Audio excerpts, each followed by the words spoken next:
Whew. Live and in person, and the only person here right now. Wow. What's up, buddies? I just felt like throwing another live stream out into the universe. We got all right, three. There's three. There he is. There's Rob. Let me throw you the invite, fella, so I'm not up here talking to myself. Boom, boom, boom, boom. Open invitation. No discrimination. No consternation. Hey, Sam, how are you, sir? What's up? Open invitation. Anybody wants to come in? Water's fine. No agenda. I'm keeping this one up here. No agenda. No topics. Just felt like getting some more reps. Oh, here he is. What's up? What's going on? Hey, buddy. How you doing, pal? I'm good, man. What's up? Hey, I was just filming another interview conversation for the podcast, YouTube channel, all that stuff. Nice. I'm just gonna do a live stream too. Why not? I'm already in the captain's chair.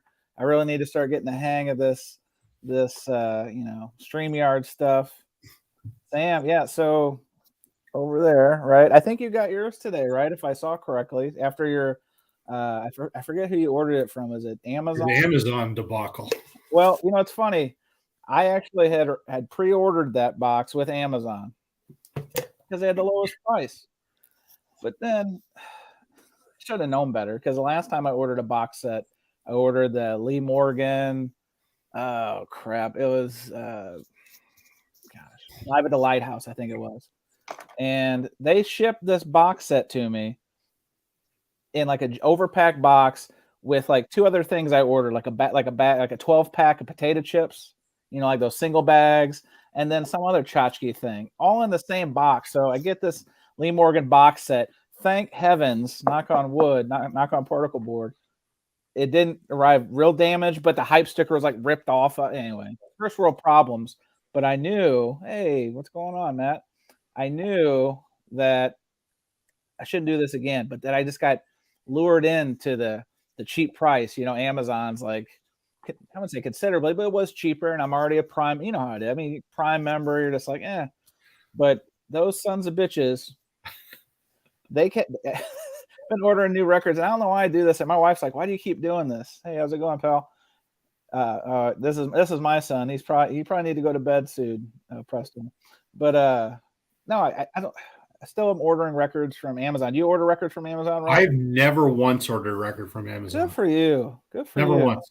Because you know what? I'm dissuaded from doing it because I've seen so many of the packaging horror stories that they ship in a bubble envelope, and I'm just like, you know what? Forget it. Well, I'm a glutton for punishment, or I'm a sucker, right? Like one or the other, because I just keep doing it. And I had a Papa Roach record come to my house. True story. No box. No like plastic carrier sleeve. They literally slapped a print sticker, a shipping label on it. So I should have known. So I had a similar thing happen this week. I ordered a big Lego set for my wife, right? The Home Alone one, right? The big house. Oh, we have that in the closet. Yeah. Right. I love Lego. I'm not in it for the collectability shit. Who cares? But there are people that are, right? Because some of those are worth. Hey, Legos were trading a better return investment than gold like a couple months ago. It's wild, but I have a few Lego sets that are stupid expensive. Like the Ghostbusters Firehouse is like $1,000, whatever.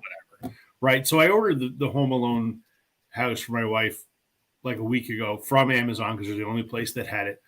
And it showed up with the big Amazon label right on the front of the Lego box. Right on the Lego. Son of a bitch. And I'm like, good thing I'm not one of those people that, because I throw the box out. I don't give a shit. But there are people that keep them for whatever. Good thing I'm not one of those people. And I'm like, good thing I'd been home, because if that was in a brown box, okay. But if that had just been sitting on my porch pirates would have scooped that in a second. Yeah. Well, yeah. I mean, the porch pirates, that's a whole other topic, man. Oh, of course it is. But no, I'm sure you've seen these videos. Amazon's got these robots. Yep. Going and doing the picking in the warehouse and stuff. I mean, they have human beings in the district. How would a human being, like, surely they saw your Lego box. going down the conveyor belt with no overpack, no corrugate, and there was no man. But anyway, yeah, I'm still a sucker with no self-esteem, like the Offspring sing about, because I still order records from Amazon, and I get it.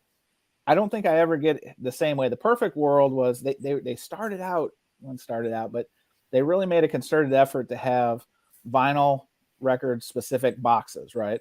And they would put those in an underpack or an overpack, and then they put some like air pillows in there, but at least it was double boxed, right? What's going on, D Walrus? But I thought that was a great practice. Well, somewhere along the line, I guess all the distribution centers do it differently. So I started getting them. Sometimes they would only send the record in that single pack. Sometimes they would send it the overpack with the record thrown in with air pillows. All kinds of goofy shit. And here's the funny thing. So I don't know, 2-3 weeks ago, I was upgrading some of my network infrastructure in my house and changing over. Like I got a server rack in the other room, and I was changing my my patch cables over to Cat 6A. So I ordered a package of Cat 6A network patch cables, right? So, it was just a little tiny package. Could have been put in a bubble envelope for all I care. It doesn't matter. Yeah. It arrived in a big friggin' Amazon box. This thick, surrounded by air pillows. And I opened it and I went, 75% of this box is air, for Christ's sakes. You could have put it in a bubble envelope. Crazy. Well, I mean, there's some real smart people that work there. I'm not going to say they're not, right? But yeah. And I know when I got real fired up about it a while ago, I mean, I did a little research, internet, Google, that kind of stuff. And I understand when they're filling a truck, they literally are playing like Tetris with it, right? So they need certain DIMMs to kind of maximize the space in the truck or the can. Right. But yeah, to your point, I mean, literally the size of a fist, it's cords, right? I mean, I don't know. Smarter people than me. Are working there. But no, I think I may do some Amazon vinyl, but I keep looking in those warehouse sales just to see if there's anything kind of cool. I haven't stumbled across anything yet that tickles my fancy. So, well, I will say this: I bought from the warehouse thing too. Just be prepared. And I don't know how you feel about seam splits, corner dings, whatever. It depends, right? Most of it. I mean, if I'm buying from the Amazon warehouse. Okay, I'm expecting that. Right? Okay. I'm not expecting it to be pristine. So. Yep. No, Sam, this is a good point. Actually, no, let me go back. Sorry, Sam. You had another one. Scrolling. So in Sam's video, not to spoil it, you should really go check out Sam's channel. Here it is. Sam, I'm just going to tell your story, Sam, since you're not up here to defend yourself. Sam ordered the Rolling Stones box set. That guy over there.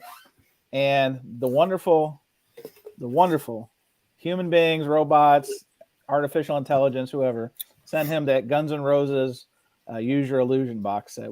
Sam, I don't know, was that the CD only? I think it was CD only, or maybe it was both. But long story short, not what you ordered.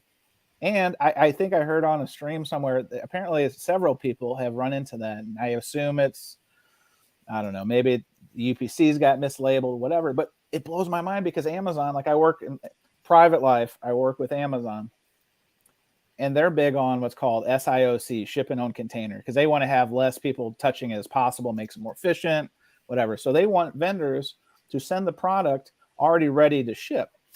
So going back to the record thing, I would assume that the labels already have these records pre-boxed in these single shippers, and all you have to do is take them, put them in overpack. So I'm blown away that they can mess any of this up. It blows my mind. Oh. Well, I'm not trying to deter you. Maybe you'll have better luck in Amazon up in the Great White North, Rob. But I'm telling you, it's literally a crap. One of these days, I mean, it's not the first place I think of when I think about going to look for records, right? So this is a good point because I just recently learned this, and maybe it's a little bit different vinyl mine that we were talking about. But in order to make sure I got the box in a box treatment, I started checking a box on there. It says, "Make it a gift to yourself." Like literally, it's so ridiculous. And I know it's so inefficient because literally they print out a thing saying to Chance from Chance, you're the best, or go fly a kite. You know what I mean? Like I try to make it funny, right? But that's the only way I found to make sure that there's consistency and I'm getting the record in a box. But listen, first world problems. Hey, there's David. How's it going, David? How are you, sir? David. What's going on here? Returns are really easy. I hate having to send records back and wait for authorization from company. This is true. Amazon does do that. And Bezos, his big thing is customer, listen to the customer, lead with the customer, all that stuff. So in fairness to the retail overlords, they have made returns pretty easy. But sometimes, again, I don't know why I went on the Amazon kick. I've ordered a record. They've sent me the wrong record 3 different times. Like that last Chili Peppers record, Return to the Canteen Dream. I wanted the Gatefold Deluxe. I order it. Arrives like dinged up. I'm like, hey, can I exchange this? Sure. Send it again. It's wrong. So and what's great sometimes, hidden secret, sometimes I'll just let you keep them. If you fight with long enough, they're like, you know what, just keep it and we'll send it to you. So I usually give Amazon like 3 tries. And if they can't get it right in 3 tries, I'm just like, forget it. But, again, not trying to get free records, kind of happens sometimes. But I had a similar thing happen to me about a month ago. There's this band out of California that I just discovered called Dirty Honey. Yeah. Friggin' great. I've seen them live. Yeah. They're like a throwback, kind of like Black Crowes vibe. Yep. Yeah, absolutely. So they just put out their I think it's their debut. It's self-titled album. Sure. I bought the record off their web store. I bought the signed version. Cool. It showed up, beat all the shit. Seam splits on all 3 sides. The inner sleeve was split, and the record was scratched. No, come on. So I emailed their But it was signed though, right? It was signed. Yeah. So I emailed their customer service, just politely said, hey, I got this. Just so you know, there's a whole bunch of damage. I said, if it was just one seam split, I wouldn't have bothered you. But, $50 and shipping and whatever, I paid a fair amount. Is there anything you can do for me? And they got back to me like a true salesman. Love it. Right. So, and I attached pictures as well, so they knew I wasn't bullshitting them. They got back to me same day and said, we're really sorry. Absolutely. Do you want a credit or we'll ship you out another one? I'm like, I still would love the record. So yeah, please ship me out another one. I said, would you like me to ship the other one back? They go, no, you can keep it. And within like a week and a half, I had it. It was fantastic. So the second one came back. Cool. It was good. It was good. Right. Well, I saw something on like 60 Minutes, and I think it's actually more advantageous, as bizarre as this sounds, to not even deal with the return shipping.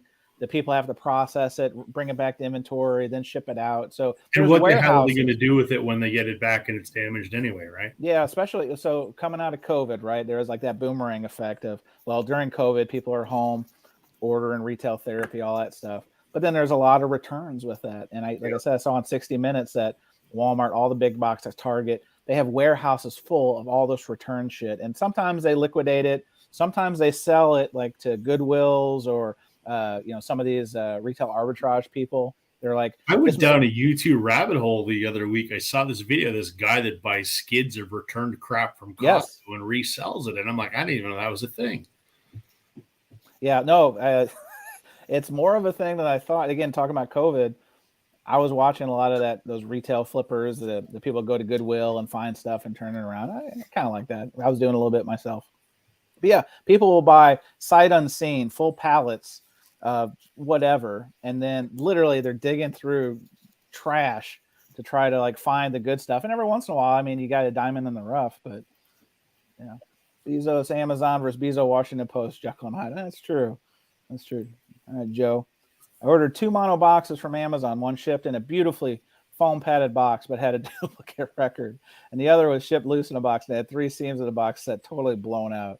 Oh, man. That's what I mean. Like, how the hell? I mean, again, I've worked with Amazon. They have a compliance manual that is bigger than the Eiffel Tower because they want to get you on those compliance chargebacks. Because if you put the label just a 1/4 of an inch off the carton wrong, or if you don't use the right font on they will, it's a profit center for them. They're like, oh yeah, that's a $50 fine. So they're that detailed. But then when it comes to end to end, B2B, like D2C, there's no consistency. Chaps my ass, Rob. Really chaps my ass. Christian, I bought the Skid Row box from Amazon. It was a box inside a box. So they said, see, but I give credit, probably the label. Again, shipping on container. I'm sure the label pre-pack that, or the distributor, whoever Amazon sourced it from, because I have little comfort and belief that Amazon did that right. Funny. So what's going on in your world, Rob? I know you guys we did your Tuesday live stream, got back on track with Glenn this week. We did, yeah. Glenn was back from being sick and having a grandbaby, so he was back, and Sam was back, and we had a fun time this week. So we're already got next week's plan. So well, I tuned in briefly. I was just kind of coming out. I was all over the place on Tuesday. We started a spreadsheet. I saw a spreadsheet, and I was like, "Wow, these guys are really getting nitty gritty." Microsoft Excel on my screen. I'm like, "Yeah, man, that was me." You're the Excel man. So Glenn came up with the idea because we've been talking about all of the musicians that have departed so far this year, and there's been a substantial amount. So so far in 23, or is this extended? Yeah, 23. Okay, in 23. Okay. So just a month. Yeah, and there's been quite a few, right? So Glenn had stumbled across some list that someone had posted on Instagram or whatever of aging musicians that are still with us. And there was like 40 names on it or whatever. So he came up with the idea, let's do a draft and we'll each put together a band of these aging rock stars from this list, provided we don't go over a certain age amount. Now, there wasn't quite enough bass players on there, but whatever, it was fun. So we did it as a draft and came up with a band, and I don't think there was any real consensus who won. Ask Glenn, he says he won. Microsoft Excel. Yeah. So we had the spreadsheet on there so people could see the list and could see our bands as we were populating it. And then we started this other thing too that Glenn calls it Stump Us. So if you're in the peanut gallery and you want to stump us with a trivia question, you type the word Stump Us and then drop a trivia question there. So next week I'm going to be adding sound effects and everything. Whenever someone buzzes in with a Stump Us question, we're going to make a production out of it. You got a full-fledged production. You're going to be working a soundboard, it sounds like. Maybe. With some drops and some sound something effects. Like that. I mean, I'm no big league podcaster like you now. Oh, get out of here. Come on, man. Listen, man. Seriously, I got to say this face to face. I'm proud of you, man. The first one was fantastic. Thanks. I think you're a natural at it, and I mean that sincerely. All right, hey, that Venmo has 2 L's in it, right? Is that Pell for you? Yeah, exactly. No, I appreciate that. No, it's funny. I'll show you this, not because so a couple of years ago. What a nerd. Yeah, well, I haven't really figured out how to use this yet, and actually, I think it's a cheapo to begin with. But a couple of years ago, everybody's got a podcast. It's true. I mean, literally, right. Everyone's got a podcast. Of course. And they made it very simple too. I mean, you can literally record stuff on your phone now and everything. Yeah. But years ago, I got this on Amazon. Sorry, maybe that's the theme for the broadcast tonight. It was like $40. And I was like, okay, so I bought it, and it literally, and my son will testify to this. It just sat in a room, collected dust. But as I was, doing this YouTube thing, and part of the reason I did it, and maybe you feel the same way, is the connection, right? Really engaging with people. That's why I like going on the Rachel stream sometimes, and I like engaging in the peanut gallery and all that kind of stuff, talking music and talking records. Because for a long time, that was an unintentional or unexpected side effect for me. I started YouTube, as some people know, Chance and I started around the same time a year ago. Right. And I didn't think of it for that reason. I just thought of it as a creative outlet to talk about records so I didn't have to bore my wife. I did not expect the community aspect of it, even though it's the vinyl community. Okay. I didn't expect it to the extent that it is. And the more that I do these live streams, they're so much fun. I actually enjoy doing this more than I enjoy making the videos. Yeah, I think I flip-flop, to be honest with you. Sometimes I get real excited about an idea or an experience, like I go to a record show or that kind of stuff. But I mean, this is probably my old shtick, but anybody can be like record, right? There's no innate talent. There's no anything to that.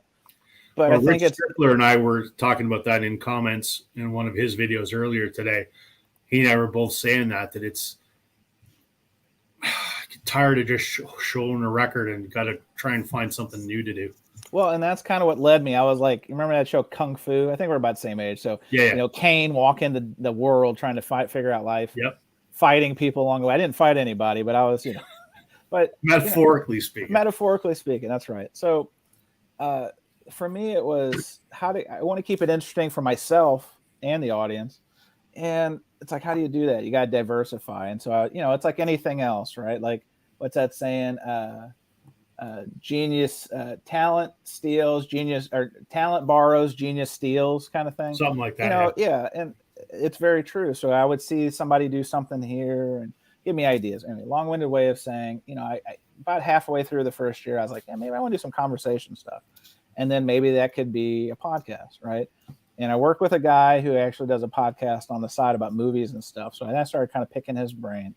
Even at our holiday party, poor guy like cornered him at the bar. And I'm like, so I think I'm going to do this podcast thing. I already got, like my web domain. I did a lot of the back office stuff, but I really was like, what am I missing? And he was a great dude. He was very generous with his time. And so that was why, obviously spoiler alert, it's not a spoiler anymore. That's why like our conversation was kind of me beta testing. Do I like doing this? Like I like talking to people, but can I do it and have structure and make the conversation flow and make it interesting, right?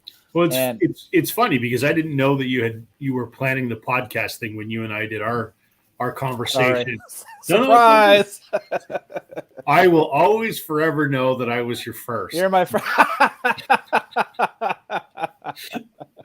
Yes, you can take that to the bank. My first. No one can take that away from me. Yes, well, that's true. But when I watched those back, like the very first time you posted them, and I watched them, and I honestly thought to myself, you would be good doing a podcast. So, well, it's funny. Other people said similar kind of feedback, so that kind of gave me the momentum and the belief that like I can try it out. And it's like anything else. Like when I started doing the YouTube stuff, Eric, see ya. Thanks for dropping in, buddy. Good to see you. Hope you're doing well, man. Yeah, it was year one. I was like, let's see how it goes. YouTube. Same thing with this podcast idea was let's just try it for a year. But I also was like, I don't think a lot of people are going to come around week after week listen to me. You know what I mean? So I wanted to do it differently and also plugging back into that community aspect. Hey, Daddy Bog, my man, what's up? I really thought it would be good for the audience to not just listen to me, not just listen to Rob, not just listen to whoever. So I reached out to several people who I've interacted with casually and more casually, whatever.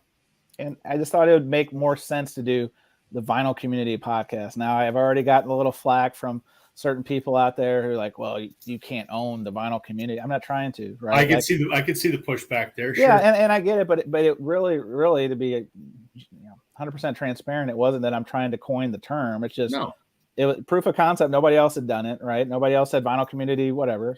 Plus it is, and I said this at from the jump on the stream, Rachel's stream, we're looking for more people to participate, and it's been great so far. I've gotten several people have reached out privately and been like, can I contribute something? What do you need from me? All that kind of stuff. So it's reaffirmed what I really thought was there, and that people were interested in trying this, but didn't want to mess with the back office stuff, didn't want to mess with the running point, whatever. And so it's just another way to foster that sense of community. I mean, we call ourselves a bunch of many bitches.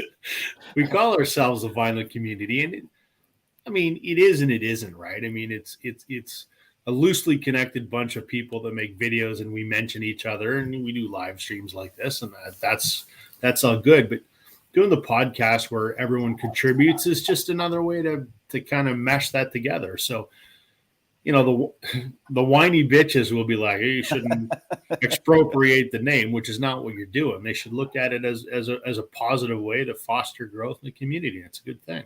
Yeah, I think, it's teaser. Anyone watching this stream, one of my next conversations is going to be about trolls. And so I think if you do this, or if you do the YouTube or whatever, and people have been doing it a long time, like I know Steve's been doing it. Shoot, Steve, correct me if I'm wrong, like 9 years, I think I heard you say the other day. There's always going to be blowback. There's always going to be people who like take a big shit on what you're doing, or they correct you or whatever. But you got to take that in stride. And if you don't, it'll like consume you. So it is what it is. But no, you hit on a real good point, Rob. Like I really wanted to lean into the community piece, and also it didn't make sense. Like I didn't want to do this like once a week, to be honest, to be completely candid. It turns into a job rather than right, and then it's not fun, right? And that whole idea is this is a hobby, and this is just me learning some new stuff and getting to like talk directly with people. Like we honestly, till we did that video, 2 months ago, like we had text, Instagram or whatever, but that was our first like face to face, which was awesome. Yeah. All right, we got a heater from the audience. Let's find out. Oh, ready, Rob? This one's for you, Rob. Were you in Kill Bill Volume 2? What's that supposed to mean? Clarify, Michael Chavez. We're not too smart up here. What does that mean? I know it's a movie. I wasn't in it. Well, you don't look like Uma Thurman, so it must have been maybe it was a villain or something. That's maybe a good thing that I don't look like Uma Thurman. All right. D-Wall, I've been pretty sick for a while. The VC has been great for breaking out into the world. You guys are awesome. Oh, well, thank you. Listen, flattery will get you everywhere, so keep it coming. Yeah, see, 9 years. See, I listen, and I don't remember ever since I got COVID last year. The memory kind of comes and goes, but I remember you said that, Steve. Hang on a second. Sam, get on here and tell us that story. He wasn't that one guy. Remember Borat? The ends rolling around naked with some other man. That wasn't Sam, was it? I thought that was that. I thought that was that larger guy. Oh, crazy! What kind of good stuff record wise you picked up lately, Rob? Anything cool? Anything that you haven't talked about on the channel? Like break it here. A couple things. I bought very, very little since December. I've kind of just eased back a little bit. I mentioned it, I think maybe in Glenn's live stream or one of the live streams John and I did, but record pricing in Canada has in the last month and a half just gone insane. So Universal Music Canada and Warner Music Canada, which are our two biggest labels and distributors, they increased pricing on vinyl 30%. 30%. Now, the thing about it, 30% is a lot. New vinyl here is already more expensive than it is for you guys. What do you pay for a normal single vinyl album down there? $20? Oh, 25. Let's just call it median 25 for a single disc. Now, if it's the same release, double disc, you're talking 30, 35. Okay, so a single disc new vinyl up here before the price increase is probably about $39. But that's Canadian dollar, right? Yeah, but still, I mean, no exchange rate or anything like that. It's $39 for a single disc. That's criminal, man. So tack 30% on top of that. Oh shit! So it's 30% on top of 39? Yes, sir. Yo. So it's to the point where I've seen a few of the local record stores post on social media that they're refusing to even bring in records from Universal or Warner because of that. It's just insane. So I've really backed off on the vinyl purchases. I pre-ordered the new U2 Songs of Surrender. Oh, okay. The 40 songs or whatever. Yeah. Because I'm a huge U2 fan and I'm a completist. So I got to do that. The other thing that I got is I actually bought a CD. I haven't bought a CD in years. I don't do CDs. David, we got a CD snob over here. No, hold on. I was just going to say, I'm not a CD snob, but I think they're great, but it doesn't appeal to me as a format. They're out of vogue. Yeah. I don't, and I haven't bought CDs for 10 years. I just don't feel the appeal of. They're a great value right now. They're going to come back. They're going to come back. So especially how expensive vinyl is. So anyway, on Record Store Day, Fleetwood Mac put out their alternate the box set. And I'd been collecting the individual ones for past Record Store Days, and they're stupid expensive. Yeah. And I still needed two of them. But I couldn't justify buying the vinyl box set for $260 when they only needed two of them. So what I did find is I did get the CD version. It cost me $60. And I'm like, fantastic. So now I got them all, and I can digitize them and put them in the car. And I did get the CD version. It cost me $60. What up, Matt? How's it going? So now I got them all. I digitize them and put them in the car. And I did get the CD version. Oh, you gotta mute, Matt. Mute your YouTube. Right? The original feed, mute it. Let's go, you guys. You gotta mute, Matt. Mute your YouTube. The original feed, mute it. Let's go, you guys. There we go. I think we got it. Now I muted it. Shit. Use your YouTube window. There we go. First, we train the host, then we train the guests. Accurate Use your YouTube window. There we go. First, we train the host, then we train the guests. Use your YouTube window. What do you expect? I mean, First, we train the host, then we train the guests. I'll figure this shit out. This is the first time I've First, ever we train the done host, then it. we train the guests. No worries, no worries. So either close YouTube or turn the volume off of YouTube and only be in StreamYard. No worries, no worries. So Now you close it. That'll either take care of close it. YouTube or turn the volume off of YouTube and only be in StreamYard. No worries, no worries. Hello. Is that better? Yeah. Not just can't hear you. But we can kind of hear you. That's better. Yes. All right. Awesome. I don't have my mic set up and all that kind of shit right here. I mean, I figured I'd jump in and just say, hey. Yeah, man. Hey, listen. Everybody's got to do it for the first time. So Rob was my first. So this is your first, Matt. So That was fun. I mean, I'm a fucking virgin. Okay? Wow. Not anymore, man. Not anymore. No, you can be sloppy seconds. yeah. Wow. Your I'm first was a 4-way. into the bourbon already tonight, so Oh, look at you. I'm kind of digging that. So so Matt, who is that? Is it Jaco on your shirt? Who's on your shirt? That is Jaco. All right. My next, I've figured out. I took my own advice and kind of dived down a rabbit hole that just keeps going, and it's. I'm waiting on 3 different records, but I think I'm going to start my series tomorrow because it's going to be probably at least 3 videos because I have to talk about the records and I have to talk about what is involved in these records because what you can actually watch.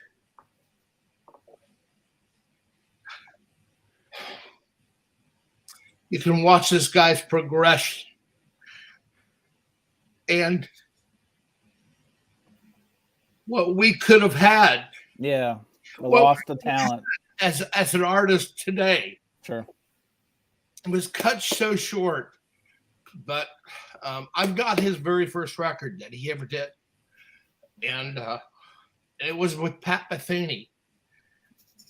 And unbelievable. It's so progressive, you can't even understand what you're listening to. And this is when he was probably 22 years old, maybe 23. And Pat Metheny and him were instructors of guitar and bass over at University of Miami. And it's amazing. It's amazing to hear this very first recording because it's so raw and so crazy. And it took me a while to find it. It was it's his very first recording. And it's really, really super impressive. But I'm going to go through all of the different players that he played on, which was Joni Mitchell, which is one I see Joe. Joe, exactly. Oh yeah, Joni Mitchell was a big deal. She actually talked about he was the bass player of her dreams, is what she said. And she said he was Hendrix on the bass. And it's just incredible. It's astonishing. And you start digging into these credits, and I think these kids don't get this. That's what I kind of made that video, and I don't know if they understood what I was talking about, but digging into these credits and looking at who's playing with who and who is the producer and arranger and all this kind of stuff. Yeah. It's actually really impressive. And you can't even find the bottom of this. It's like, I'm going to try to find the bottom, and I'm already at probably 14 albums. with Jaco. And people I had never even heard of, and there's a guy named Michel Colombier, and I've never heard of this guy, and his shit is outrageous. It's unbelievable. And the moment the signature sound of Jaco, the moment you hear one note. I mean, I was listening to an interview today about from Wayne Shorter, and he said when he first brought when Joe Zawinul brought him on for the possibility of being a part of Weather Report. And he was talking about this song that he had written after Cannonball Adderley had passed away.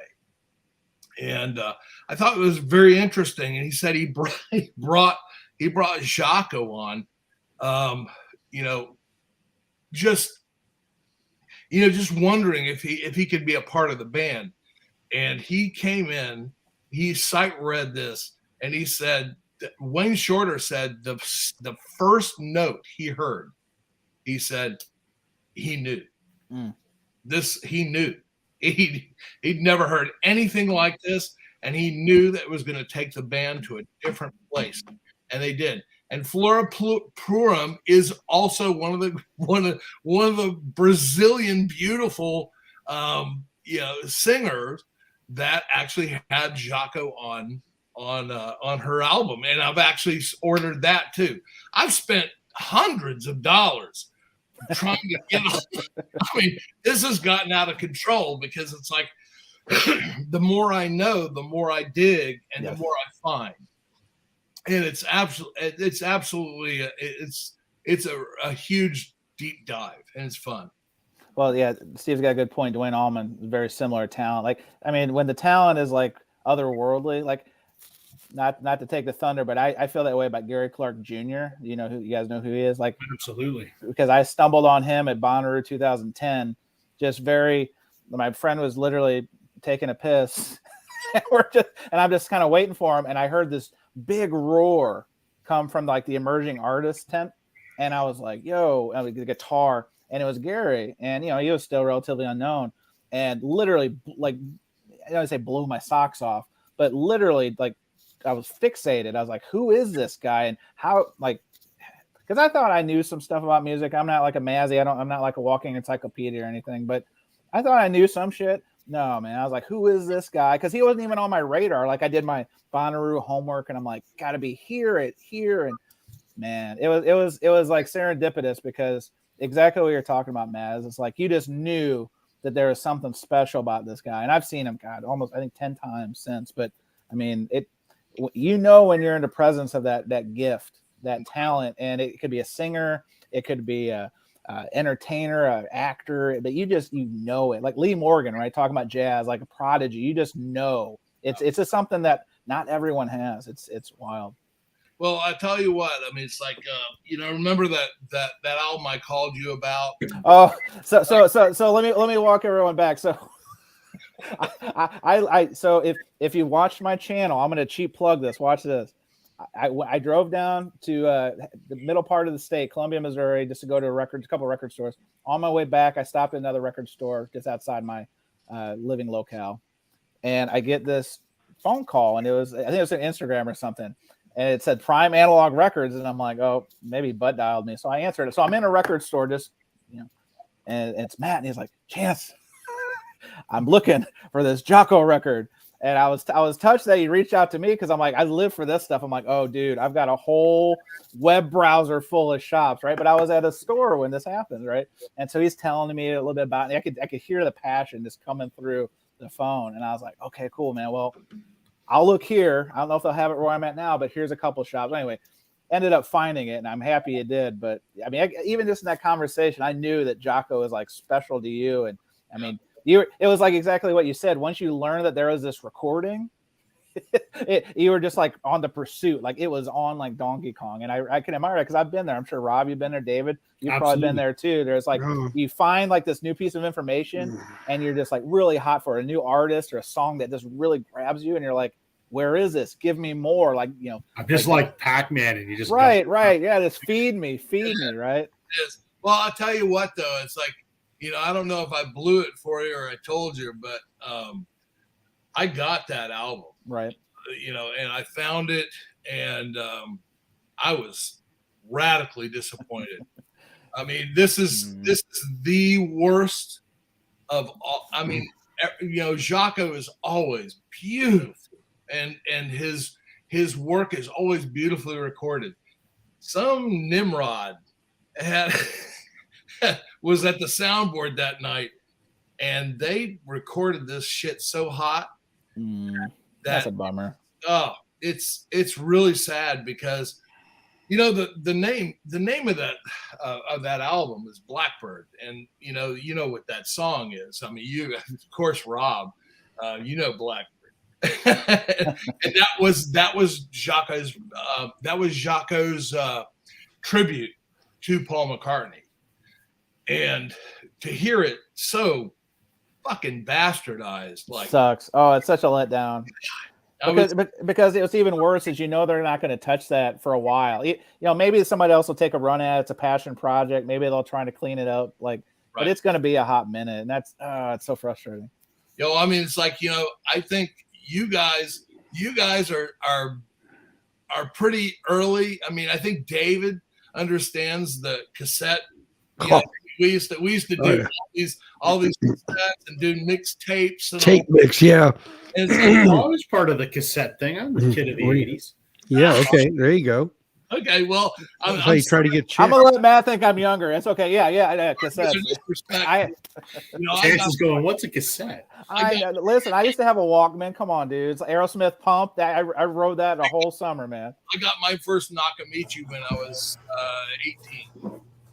So I understood very quickly, John, all this, all the recording process, and I was one of the first ones to not to toot my own horn, but jump on top of this shit and say, "There's no way." I mean, tapes degrade.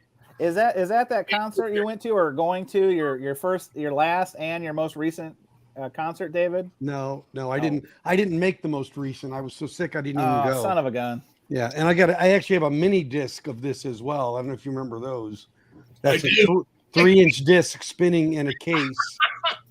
These called a mini disc. Love that shit. Yep. Well, that was around the time of what was those? What were those little? They were like cassettes, but you stuck them into a computer. Oh, like a floppy disk or floppy disk? It's not a floppy disk. Oh, zip drive, little like thumb drive. Yeah. Yep. And those are pretty amazing. And it's like, we started trying to figure out how we could do stuff, and people don't understand what lossiness is. And every time we recorded from a record to a cassette, that's a second generation. Yeah, you mean like these discs, Spark discs? They were for recording like 40 megs. I got them all, dude. David, stop. We have to charge admission to the museum. Like we're missing an opportunity here. Come on. The guy who invented floppy disks. His name was something Dean. His last name was Dean. There's a place he lived in a northern part of Atlanta, just a little bit out of Atlanta, because it was 40 acres, and his house was. I mean, Michael Jackson was thinking about buying it, and Madonna was thinking about buying it. It was called Dean Gardens, and you can look this up online. It's outrageous. I went there. I was there. I actually photographed in some of these rooms of this estate, and he's the one. And I'm like, where's this fucking money coming from? How can you do this? And it's like, well, it's because he invented the floppy disk. Mark Dean. Is that who it is? Yeah. Okay. Yeah. No relation to the farmer Jimmy Dean, right? Like, because there could be no, some of that sausage no money. sausages involved. No. Now, hang on. Maybe, but I'm not going to get into that. So David, I see you got an SOS here. Let's see what's going on here. Has anyone seen the Todd Rundgren something? Anything. So is that box set that came out in like November? Well, no, it's not a box set. It was just a double LP. This is the original. I have seen. Are you looking for the RSD version? Yeah, I'm looking for the RSD. One of my locals remastered. had it. One of my locals had it. I'll try to take a look for it. Okay, but anybody in the gallery, if you've got a link for David, hot to try. Oh, now that's a flex, man. Now you're flexing on him. Come on. This is their OG. Oh, all right. I just want to make sure, we don't want to have any record envy here. Like, we're trying to keep this on board. No, I've got the original. The one I just put up was the OG. That album. But these are done 45 RPM, the RSDs. Okay. So there's actually, what would it be? It's four. There's 4 albums because it's a two LP. Spread out, yeah. Well, if no one in the gallery can help you, David, like I said, I know one of my locals had it about a month ago. Okay. Plus, I've got my goofy online network of stores, so cool. I will help you track that down. Thank you, appreciate that. That's what's good about the network community. That's right. Very unique album. I fell in love with that album because it was like you were in the studio with them. Oh yeah. It's very unusual. He was way ahead of his time. What he did with that album was basically let the tape run. And if you haven't heard it, you really need to figure out how to listen to it, because it's something very, very special. It's like I said, I mean, it's like you're sitting in a garage band. You're listening to everybody just do their shit, and they're you hear them talking about stuff, and then all of a sudden they say, 1, 2, 1, 2, 3, boom. That's what. Yeah. Unbelievable. Hello, it's me. Yeah, Hello, it's me starts that way. Yeah. It's got that, and I saw the light. And then he has a studio thing where he says, "This is your left channel, right channel, peas popping on your mic." He does all. But the other thing is, somebody was talking about like Faithful, this album. He was very experimental. The other thing, A Wizard, a True Star. He would put like 32 minutes on a side. I mean, there's hardly any dead wax. You can play it. Your automatic player would reject before it finished. I mean, this guy, he pushed the envelope. He's like kind of, he reminds me, a lot of people don't realize, Jerry Lewis did a lot with cinematography and Panavision, back in the day. He was really a highly technical guy. Well, Todd Rundgren is that kind of guy too in the studio, very much the same. Yeah. Without the jokes. No question. Killing my dog over here. But he doing there, he was taking a real risk because at that time the A&R and the they were all so immediately about every second had to be cash. Yeah. And I think that that those days were actually really good, because it put pressure on the artists to come in and produce. Sure. Not dick around. And once they had a successful album, they could come in and they could waste days, and all of a sudden, but even when you came in as a new artist, I mean, it's like listening to a guy. You guys know I love Gino Vanelli, and Gino Vanelli. People got to move, dude. But the issue is that when they came in, they had these demos, but then they go into the studio with Bernie Grundman, who was A&M's in-house. Yep. In-house, yep. And he and they made magic. They didn't dick around and sit there and have they had to know their shit right away. Yeah. And it's impressive. I mean, the stuff now, and I really hate to say, it's like old. It's like looking back at old days, and new days is very different. But I think they're very different.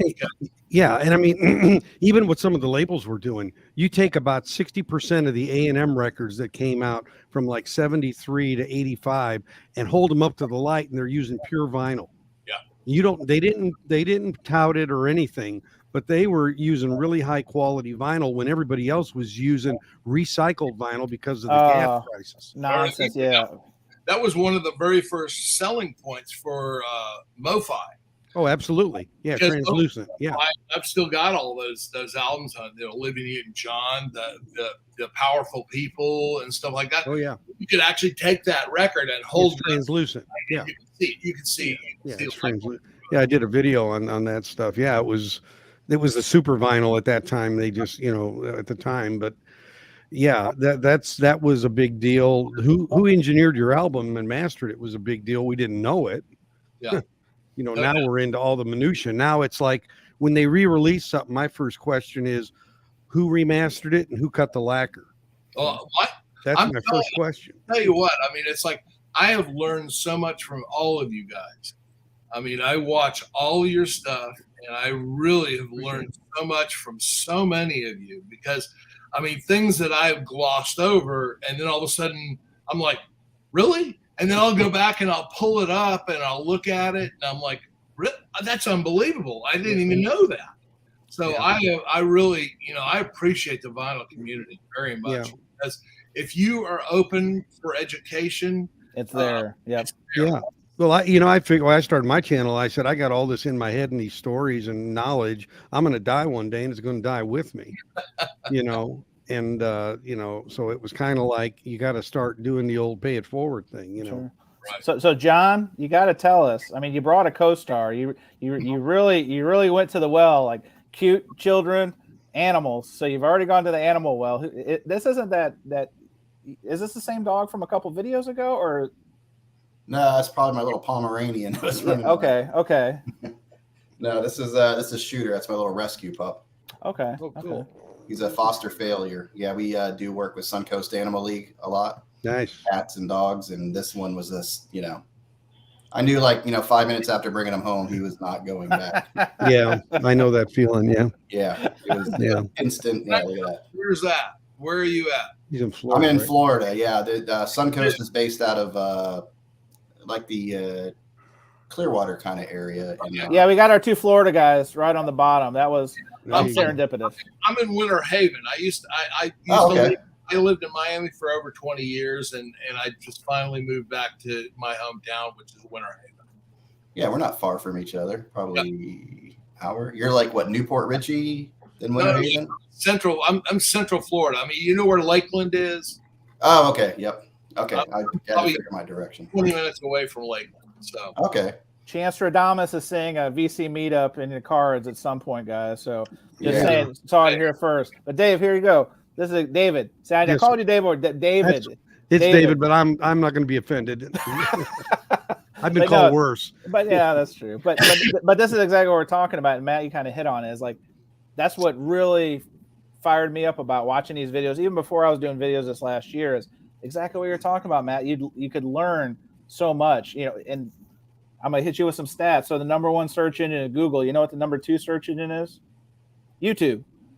No big surprise, because this is the place where people come to learn. Now, with that, there comes a certain responsibility to not, fake it till you make it or, make stuff up. But I think by and large in the vinyl community, most people are on the up and up when it comes to information share. Sometimes they BS and sometimes miss a fact or mispronounce something. But overall, I would say it's not malicious. Yeah, I would say so. Oh. Yeah. Hey, David, how are you, bud? Hey, how you doing, Hey, guys. How are you? Hey, man, what's up? Well, I'm good. I've never got to see High Chance at all on any Rachel stream, so I thought I'd try once. Hey, you got it. Well, when I threw that last one, spontaneously. Oh yeah. We already had a full roster, and I felt bad because I saw you backstage, and I'm like, oh, and I gotta be honest, I'm not paying for the StreamYard. This is free. This is Cheapskate Jones, so we didn't have. Just kick somebody else. No, not kick. Just hey, if you got somebody you want to bring on, let me know, and I'll get. It's no problem. Oh no. I don't have any. I didn't know StreamYard. Pre-StreamYard's only 5 or 6 people, right? 6, yeah. This is it. Yep. Yeah, gotcha. I understand. Rob, I want to ask you a question. Do you know? Oh yeah. Hang on. Product placement. I gotta be honest. I mean, I guess I gotta buy one of those. I just want to ask you. I want to ask you if you know who a guy named is Don Potter? I do not. No. Well, he's from Edmonton, Canada, Okay. and amazing artist. He actually supported, and he was actually on what's his name? Come on, no, but he actually was with the Judds and with what is that guy's the trumpet player. I'm just looking him up right Didn't now. Marcellus? No. No. It's I should know this. It's crazy. It's what bourbon does. Bourbon takes takes messages away from you. See, look here, David. Joe Marino. Joe, if you want a shirt, I know somebody. I can get you. I don't sell my stuff. I just give it away. Just let me know your size. I'll send you one. That's funny. Anyway, this guy's a really fabulous artist. I have 2 of his albums. I actually bought 2 and 2. I've got duplicates of them because I love this guy so much, and he has the most amazing rendition of Somewhere Over the Rainbow. Okay. I've never heard anything like that, ever. I got him here, so I'll take a look at him later. I mean, he's like another artist that I really love, Brent Bourgeois. And once they became, I know him. I know that guy. well, Know him or know of him, David? Well, is that a guy who does Christian music or not? Yes, that's what I was going to say. Once these guys became, I know artists, him. Don became, and so did Brent Bourgeois. Right. And once he became that, they actually snatched all their secular music off of YouTube and Spotify, which I really find disturbing. Yeah. I mean, Brent Bourgeois is an incredible artist. I mean, Yeah, absolutely. I've got several of his albums. he did an amazing song called "One Kiss Is a Dangerous Drug." I remember that one. Yep. And wow, what an amazing album that is! Yeah. And I've got that actually in the hat trick. The hat really? trick situation. Yeah, I've got a cassette, I've got a CD, and I have the album of it. And I had to go to Europe to get the album. Yeah, I had to go to Europe to get some of my Michael W. Smith albums. Oh, another. I know Michael W. Smith too. He's in. Started you're out. not going to name drops. I mean, come Sorry. on. Sorry. Michael started out that way. He I started. mean, he was nobody when I first got to know him. So He was actually friends with Amy Grant. absolutely. Well, that's who he played for and wrote for. Hang on. I hate to interrupt, but we've got more animals in John's cube here, and it looks like so. John, tell us, Humane Society in your home. What's going on here? This is a this is another Suncoast rescue. She looks thrilled, and her name's actually Monkey. Is the Monkey the cat? Okay. And yeah, she's real happy. You can tell. Like she's got her hoodie on. She's ready to go. And the name of your helper, the name of your Vanna White here is? This is Jess. This is my daughter. Okay. Jessica. There's her face hole. Don't worry. Dad's on YouTube embarrassing the children. My son, he knows it full well. Yeah, she this is a rare appearance. Usually she's right over there by the door peeking through, but refuses to come in. So Well, there was 2 Davids on here, and I think she had to see it for herself that we have not one but 2 Davids on this powerful live stream today. yes. Oh, yeah. We It's have only two live to like 600 Why? people. No big deal. Which one's the better, David? Which one's the Whoa, better, David? whoa. That's your question. Okay. Whoa. Define better. Hang on. You guys virtually arm wrestle right now, and Yes. we'll settle this like gentlemen. You got them backed up now. There you All go. right, come on. Are you serious? I got to move my microphone. Other way, there you go. They're gonna arm wrestle. This is like it's like in Predator when Carl Weathers and Schwarzenegger clasp hands. You know. I got the expensive microphone, so I don't know. Yeah. if that- Leave that alone, Dave. We don't want to mess with that stuff. This is turned into the animal showcase. Now, Joe Yeah, Marino, okay. this is true. Only one. There can only be one. But see, Rob has a shirt. But listen, no wardrobe changes, Rob. But there are 2 panelists with the coveted Concert Buddy merch right here. Let's talk about T-shirts for a moment, sir. Yes.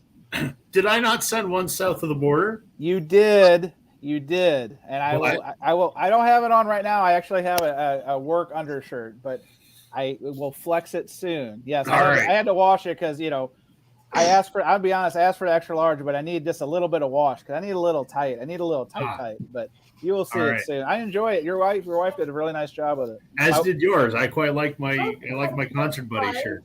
Awesome.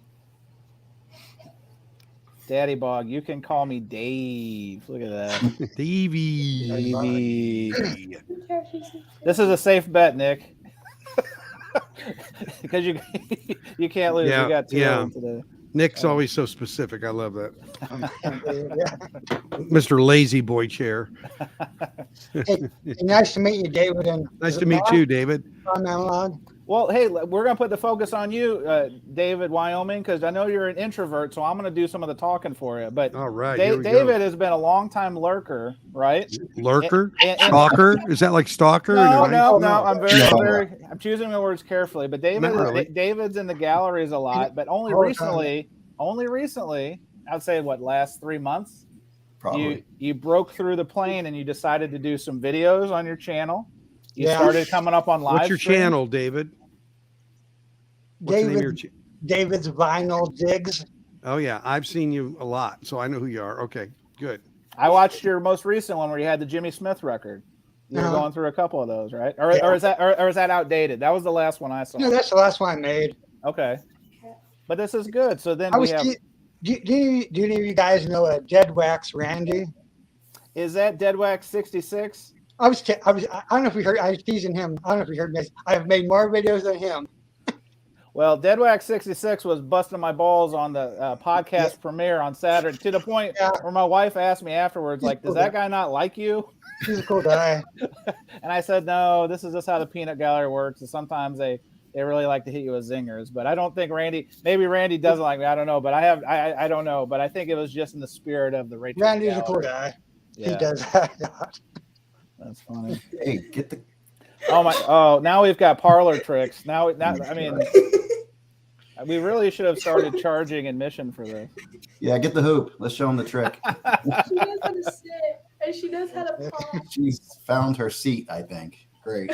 Hey, Matt, we got one. Oh, Joe Marino, another. Speaking of Jaco. Oh, David. No, speaking of Jaco, David showed American Garage on his recent video. Is that wow? Okay. Well, bikini. What's that? I got 3 of his. What is that? American Garage. I've never even heard of that. Tell him, David, that you might be blowing Matt's mind right now. You hear how passionate he was about Blackbird. Get it? Yeah, go ahead. Give me a second. I'll be right back. I've been digging for all of these things. Wait till you guys see, because like I said, I'm sorry, but I'm gonna have to make this a 3.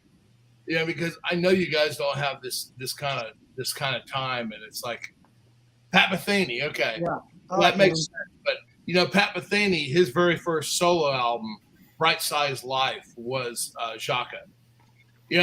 Those two guys actually were teaching their respective instruments at University of Miami, and that's how they knew each other. And actually, they played on each other's. The Bright Size Life came out a little bit before Jaco's self-titled album, but the very first album that I had to dig around and find, I have that they actually were still teaching at college, and those two, Jaco and Pat Metheny, actually recorded before that. It is wildly, and I mean wildly, progressive. so you got. I mean, if you're hunting this down, I mean, I only found one in this country, and it is wildly progressive. It's like it's hard. Well, it's hard to follow. Ringling Brothers and Barnum Bailey Circus, I think, closed their doors. But Yeah, John is single-handedly bringing this back with the help of his daughter. Look, now he's got a disguise. I mean, single-handedly rescuing every animal in Northern You can only Florida. get 6 people up here, but you can get any number of animals, apparently. So. We're testing the streams, the see boundaries of if they kick you StreamYard. off. See if the algorithm kicks you off. Yeah. Is it an All right, she's clawing the crap out of me. I'm holding on. All right, take your furry So, ball. what is American Garage? Explain that. Holy crap. I don't know why it's called that. It's just No, Joe's talking about it, and Joe, and you just talked about it, Dave. So, what is American Garage? What is that? A band or something? Or? You showed it, and is that Pat Metheny's album? yeah, it is. But, What's but Jaco is or isn't on it? I'm confused. I don't see his name. Your face. I want I this. can't No, I don't do it. think It's he too hard to show this. You know what? I'll tell you what. Well, Maze is. If you know what Jaco sounds like, the moment your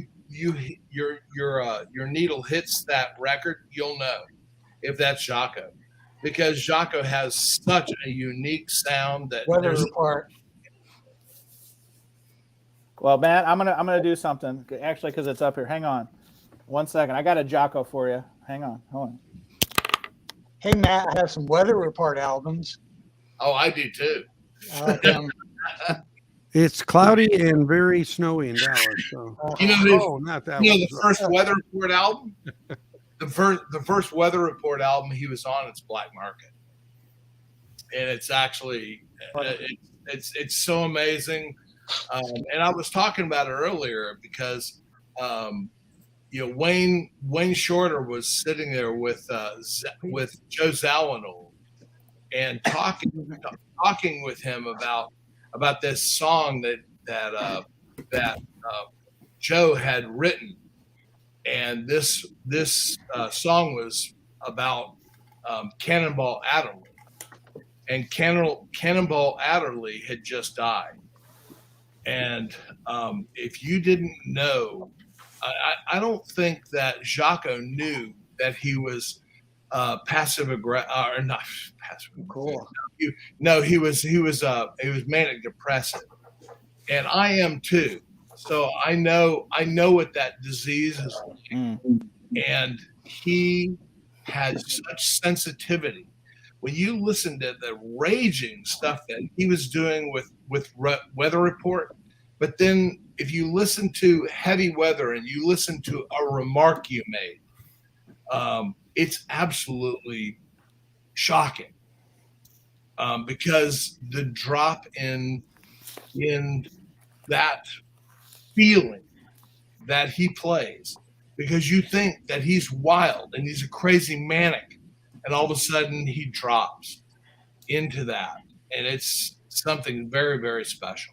So I've got Joe queued up here because literally, and this was not prearranged, so I'm going to take some of Joe's thunder, but this is literally, so this was the RSD reissue, right? Yep.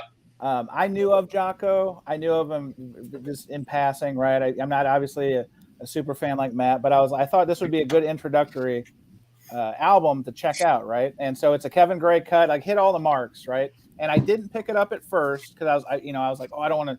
I'm trying to be on a vinyl diet for Record Store Day, but then I went back a couple days later and I said, screw it. But funny story, so I got that.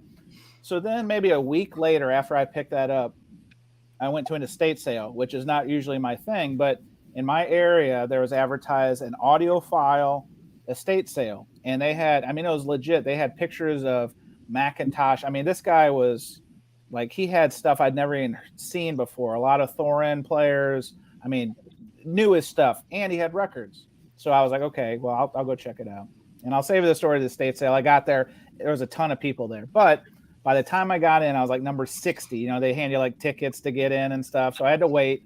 I get in, and what did I see for I think this was like $20 or $30? The Bernie Grudman, the original of this. I think this is 2017, maybe. I think it is. So I was kind of kicking myself because had I known I was going to find the Bernie, the original, I probably wouldn't buy the Kevin Gray. So now I've got both of them. So I'll probably do a shootout at some point. But it's just one of those things. I'd never even seen this, the actual box one, right? Dude, that is money. That is money. I mean, telling you, that is money. Actually, I got the Record Store release one, and we talked about this back and forth, me and you, Chance. And I'll tell you, that is money. Yeah, I sampled it. So before I bought the Record Store this year, I was literally on my way to the shop, and I'm like, if they have the Jaco, I'll get it. So I was streaming it, and even the first call it 30 minutes were just like he was on fire, like he was just cooking. And I was like, all right. So that's what did it for me. I mean, I was already on the way to the record store. I heard it and I'm like, all right, I'm going to do it. So it was kind of exploratory for me. But I mean, I can understand the passion there, because he was definitely a talent and definitely obviously taken too soon from us, right, with his situation. But I mean, yeah, when it's like I would implore you, his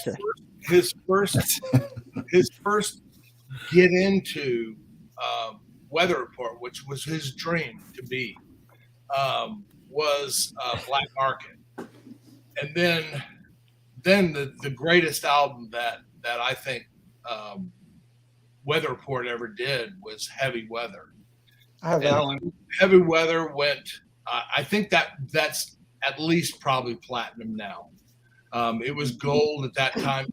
Everything from the moment that Jaco became a part of that band, they went from a college, small room kind of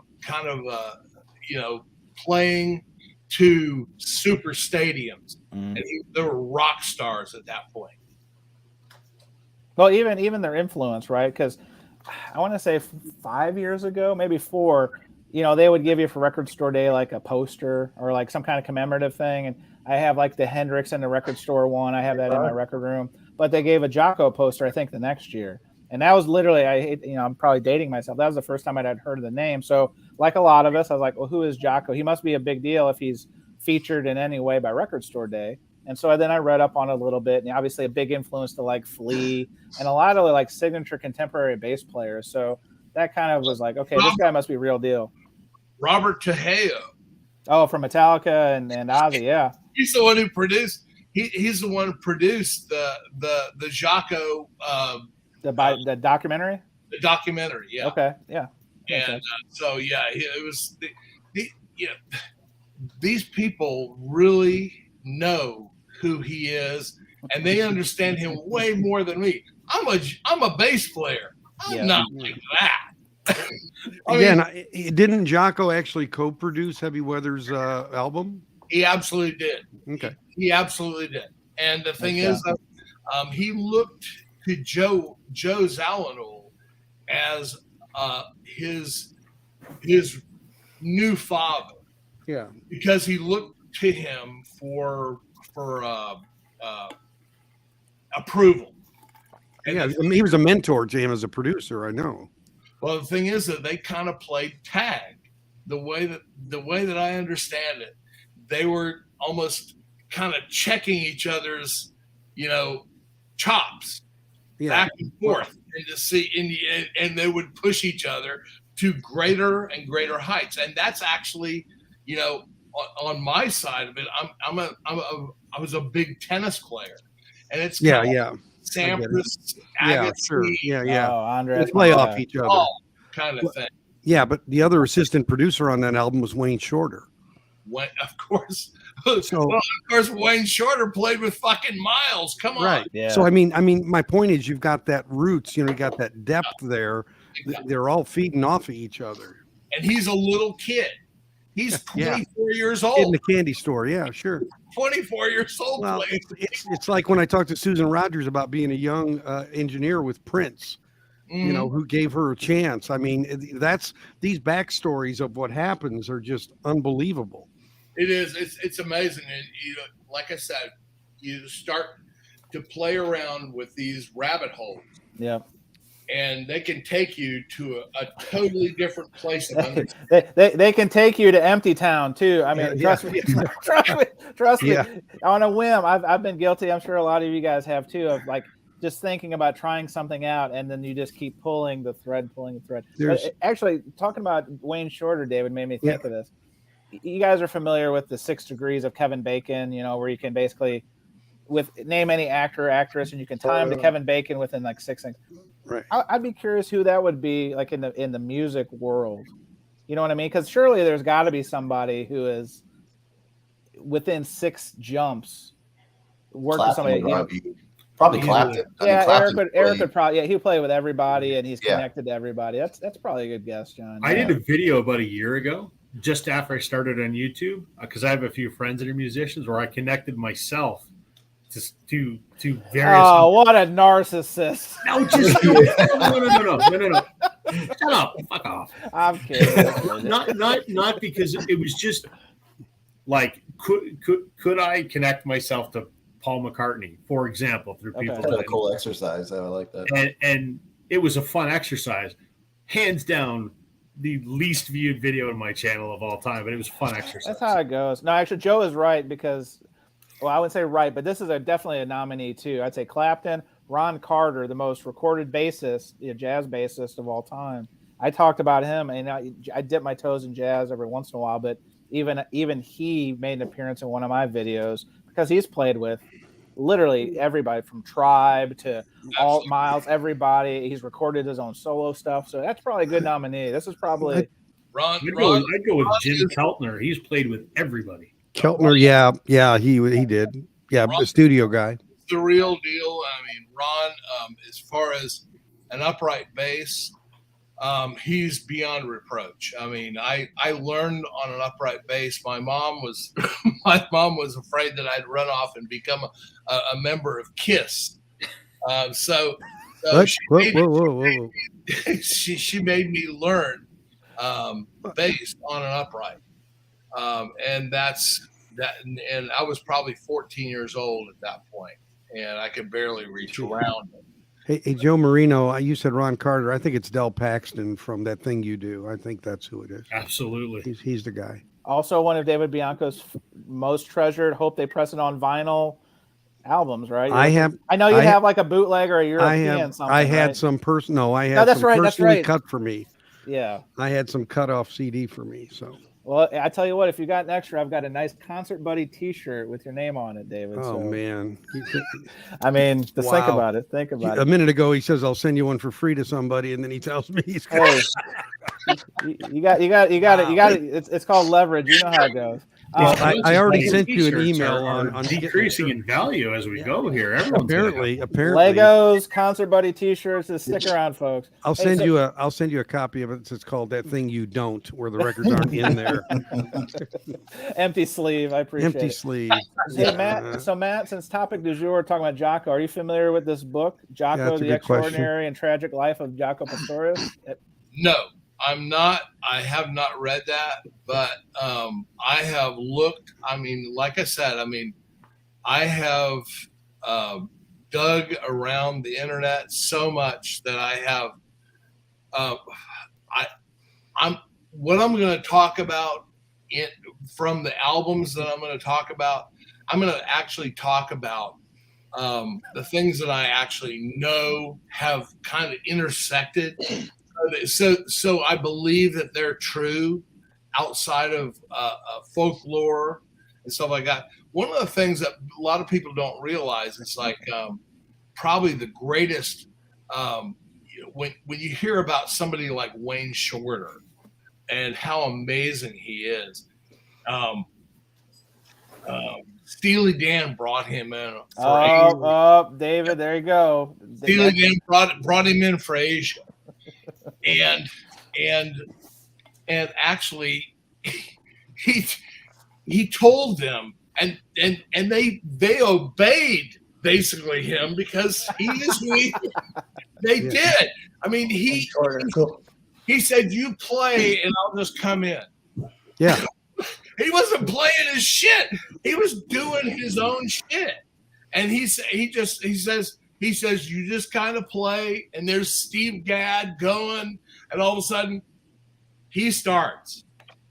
And that band follows that. That shows you the musicianship of this group and how amazing they are at improvisation. Yeah, it's incredible. Yeah. When you got somebody like Larry Carlton, and Chuck Rainey and these, it's just amazing. And it's like this, you guys have heard me, talk shit about, Chad and shit like this about these, the money grab and in the audiophile world and all this kind of shit. But in reality, I have to lay down and say, hey, you know what? I pre-ordered Asia. Well, hey, I'm going to tell you, Can't Buy a Thrill was the best $150 I spent all last year.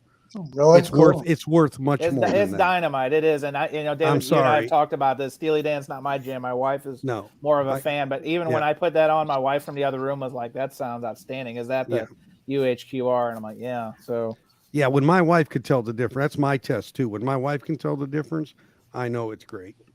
Yeah, I've got all the OGs of all of it. I do too. And I've got the AB 1006 and the A 1006, and I've got the mobile fidelity. Yep, I got them all too. And I know Chad's going to beat them.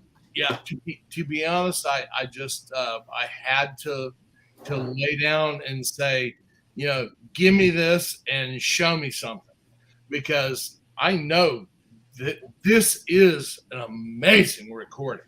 It's incredible. So this is a good question, Michael, because I believe this is the Kevin Gray recorded in the same room with tubes and all. I believe this is it First just came release. out, right? Yeah. Steve Westman just did a review on it out of Canada, the Audiophiles, and I trust him a lot, and he said it's unbelievable. Interesting. Yeah, I thought it was. He's got an advanced copy of the. I think it is. No, it's street release, available. right? It's released. It's street release, but yeah, it's released. Matt, are you familiar with this album? Actually, he's going to have Kevin Gray on tomorrow afternoon live on his show, by the way. Look at this, man.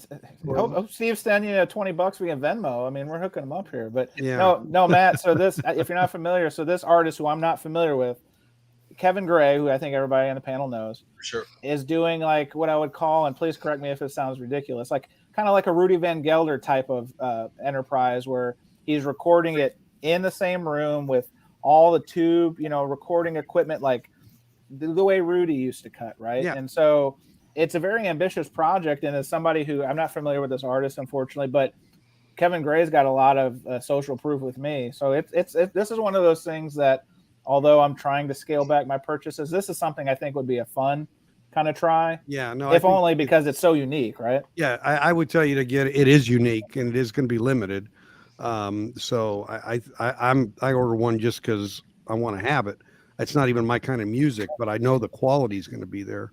Hey Joe, who'd you pre-order? Because the only place I've heard talk about this is Esposito, and so I'm assuming there's got to be other points of distro, but that's the only place that I've heard them talk about this. So I'm curious where you pre-ordered from. Oh, here he is, my man, Harry. What's going on, Harry? How are you, pal? So it sounds like, David Bianco, you're going to pick up a copy if you haven't already? Yeah. I've ordered it. I haven't seen it yet. But did you order it from InGroove or did you get it somewhere else? No, I got it. No, I got it somewhere else. Okay, interesting. So do you guys meaning acoustic sounds. Are you guys telling me that Asia's actually out? No, it is not out. Okay, I didn't think so. No, they're going to go in sequence and they're going to be coming out every 90 days. So. Well, I'll tell you. I mean, I've got OGs of everything, and I love it all. Love it all. It's I mean, I've ultrasonically cleaned them, and they sound incredible. But at the same time, I really have. I believe in David. About Countdown to Ecstasy and all this kind of stuff, and I'm thinking to myself, damn, I've got to jump on this, on the Asia. I have to. Yeah, and I think Gaucho is going to. I think in the end, Gaucho is going to be the standout at the end of the day. That's an amazing album too. Yeah. Well, I don't want to send anybody into a panic, but it sounds like. Look at John. It's gonna. Yeah, I'm not surprised. This may be one to buy sooner than later, and I'm the last person to tell FOMO. Yeah, FOMO alert. Hang on. Let me get the oven mitt for a hot take on FOMO. But really. But in all fairness, though, this could be one of those things that maybe they only made 1,000 of them, and maybe this is one that's worth picking up. I don't know. $175 shipped is pretty heavy. And Yeah, it's Malay, he does.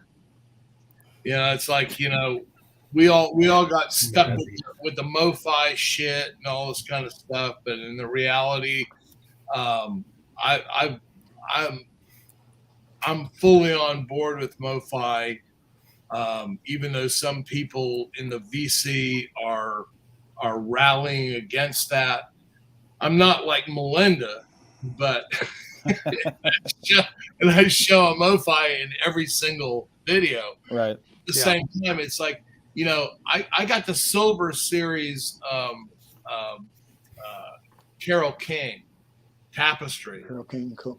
And Silver Series? What do you mean Silver Series? Where it has the silver on the top of the label, right? There is no such thing. That's an actual original master. Okay. I didn't get the one step like No. There's no tapestry was never put out on a silver label that I know of. I've got it.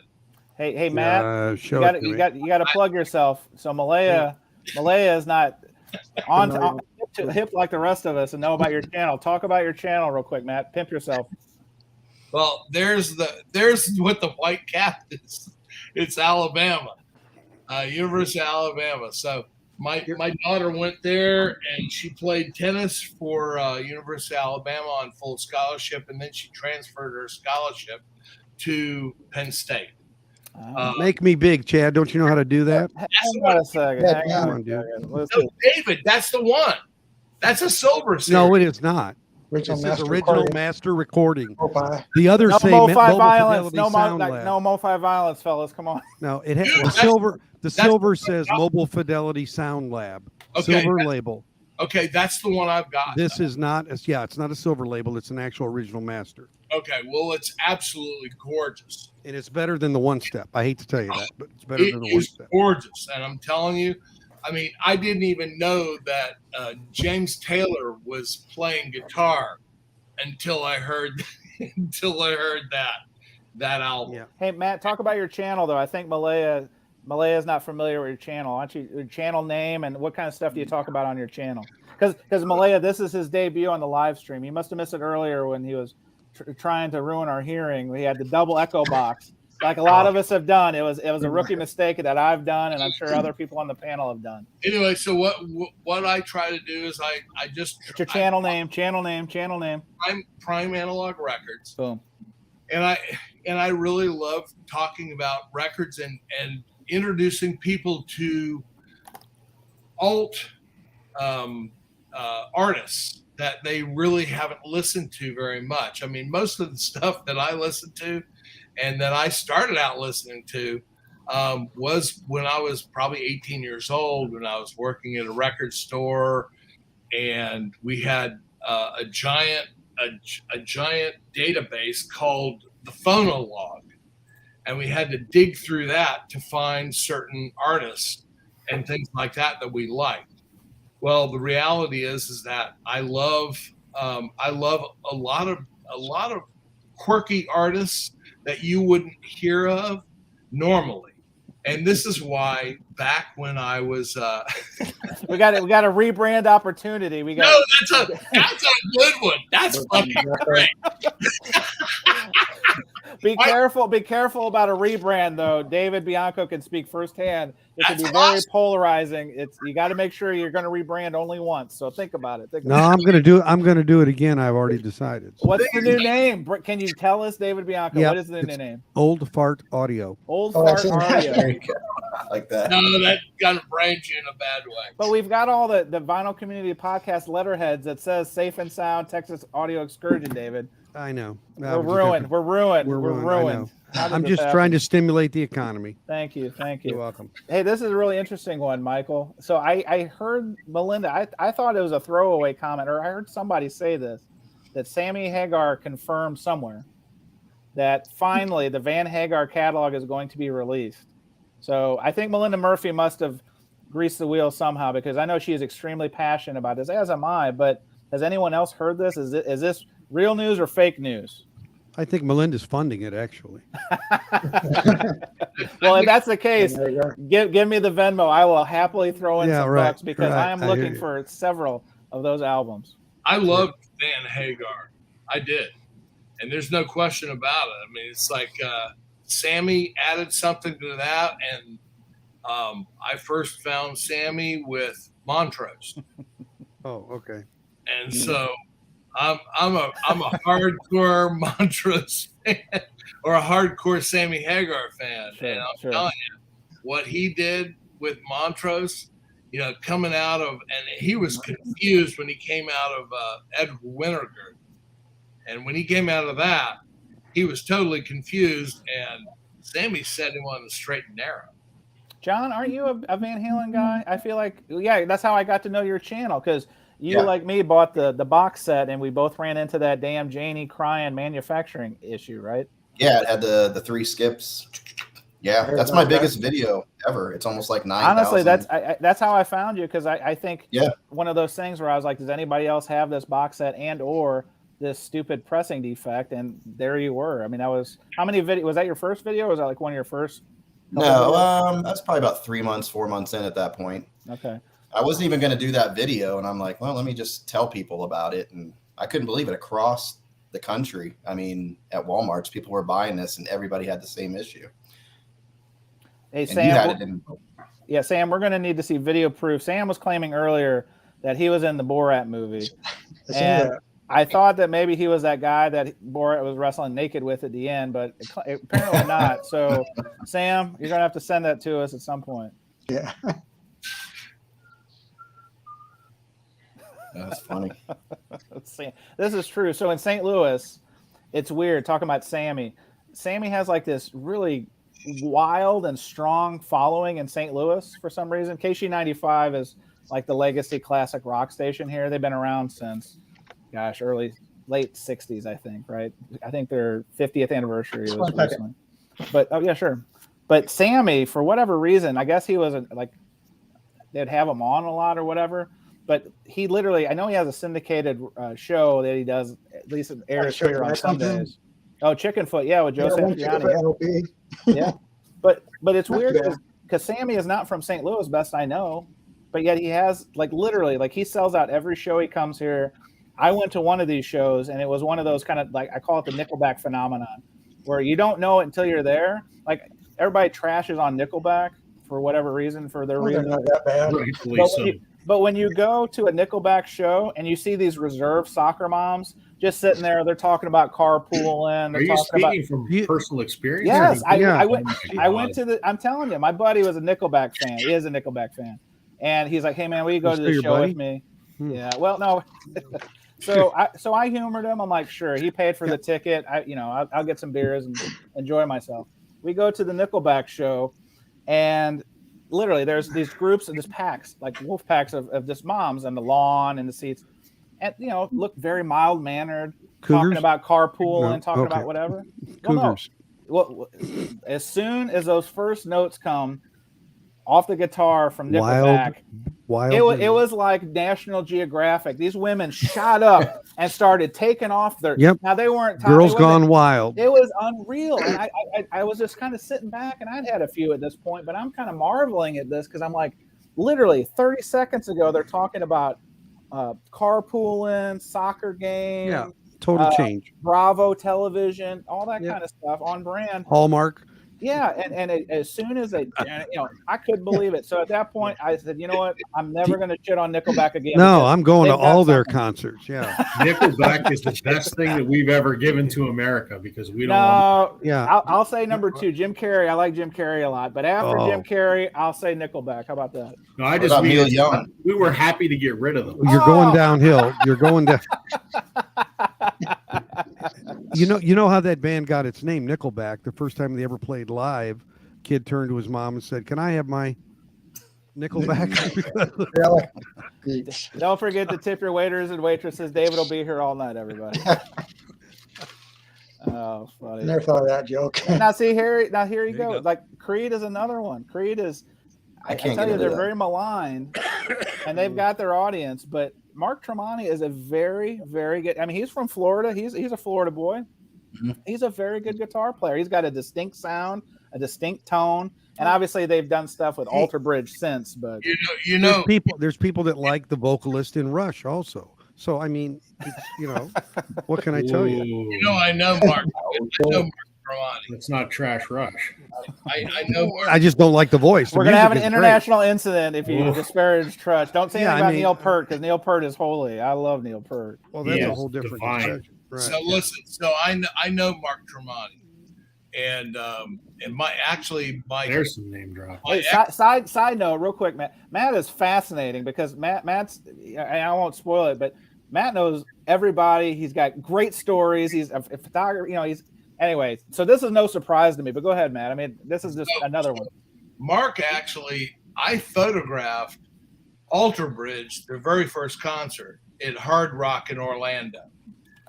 He lives in a place in a very exclusive enclave of Orlando, and my now ex-wife actually taught several of his kids, and so this guy's a family man. This guy is, a lot of people don't know the backstory behind Mark Tremonti, but Mark Tremonti is one of the greatest guitarists that's probably ever lived. I mean, what he's done and the sounds that he makes is shocking. It sounds like there's a rhythm guitar going at the same time. I would agree with it. Yeah. I mean, he's doing lead. It's outrageous. I've never heard anything like it. And I've watched this in concert multiple times now. And I was a member of his management team. So, like I said, it's like, and then you have Miles Kennedy, who is he's a very good musician in his own right. Not just the vocals. He's a solid guitar player too. Better than solid. Yeah. No, you can't go there, Matt. Oh, I can't, because he's at best a rhythm. Yeah, I would agree with that. Yeah. Who's filling space, but boy, does that guy can sing. He's got a range that's outrageous. Well, his first band was what, Mayfield 4, if I'm not mistaken, and like a lot of guys. Pop quiz, fellas. Name the movie that Miles Kennedy did the vocal work for, and I'll give you a hint. Rockstar. Son of a gun. Look at this guy. Yeah. I had no idea. But the thing is, though, is like people don't get that the reality is that Creed was built around Mark Tremonti. Yes, agreed. And the thing is, Scott Stapp was such a fucking prick. I think that's his middle name, Scott fucking prick Stapp. Tore the band apart. Yeah. Because of his narcissism. Yes. Had a big ego, huh? Big ego. Yes. He didn't have the look. If you're going to play narcissist, be the front man, Mick Jagger for Rolling Stones, but don't try to play that in a Christian, band. Sure. When you've got, the power around you, which starts with Mark Tremonti. So Matt, this is a good question because I noticed this too. Talk about a radical 180 degrees swing in your career. Tremonti, great guitar player, multiple projects, has his own band, Tremonti.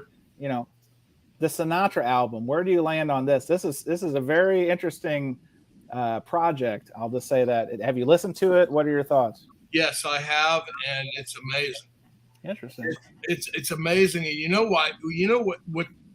Why he did this?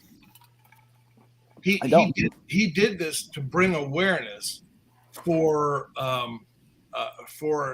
his child, who is what do you call it? What's the politically like a special needs child, like exactly what? Sure. Yeah, autism. Autism. Sure. And that's what he did this for. And the thing is, though, he did it in an absolutely selfless way. I don't believe he did this at any point to show his talents and all this kind of stuff. He did it to raise money. That's awesome. For autism. And once when you deal with some of these artists, where they're looking. They're heading towards marketing. And I worked with the marketing geniuses of Interscope Records. I mean, it's like if you can wrap, a turd in bacon, you can make some Nickelback.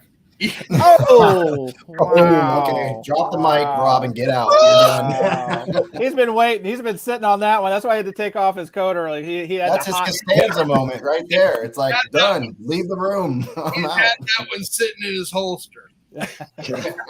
Hey, the reality is that I worked with Interscope for several years when I was living in LA, and Cool. and they're just they were all about the promotion instead of the creation. They're a machine. Yeah, that's just it. Yeah, they're a marketing machine.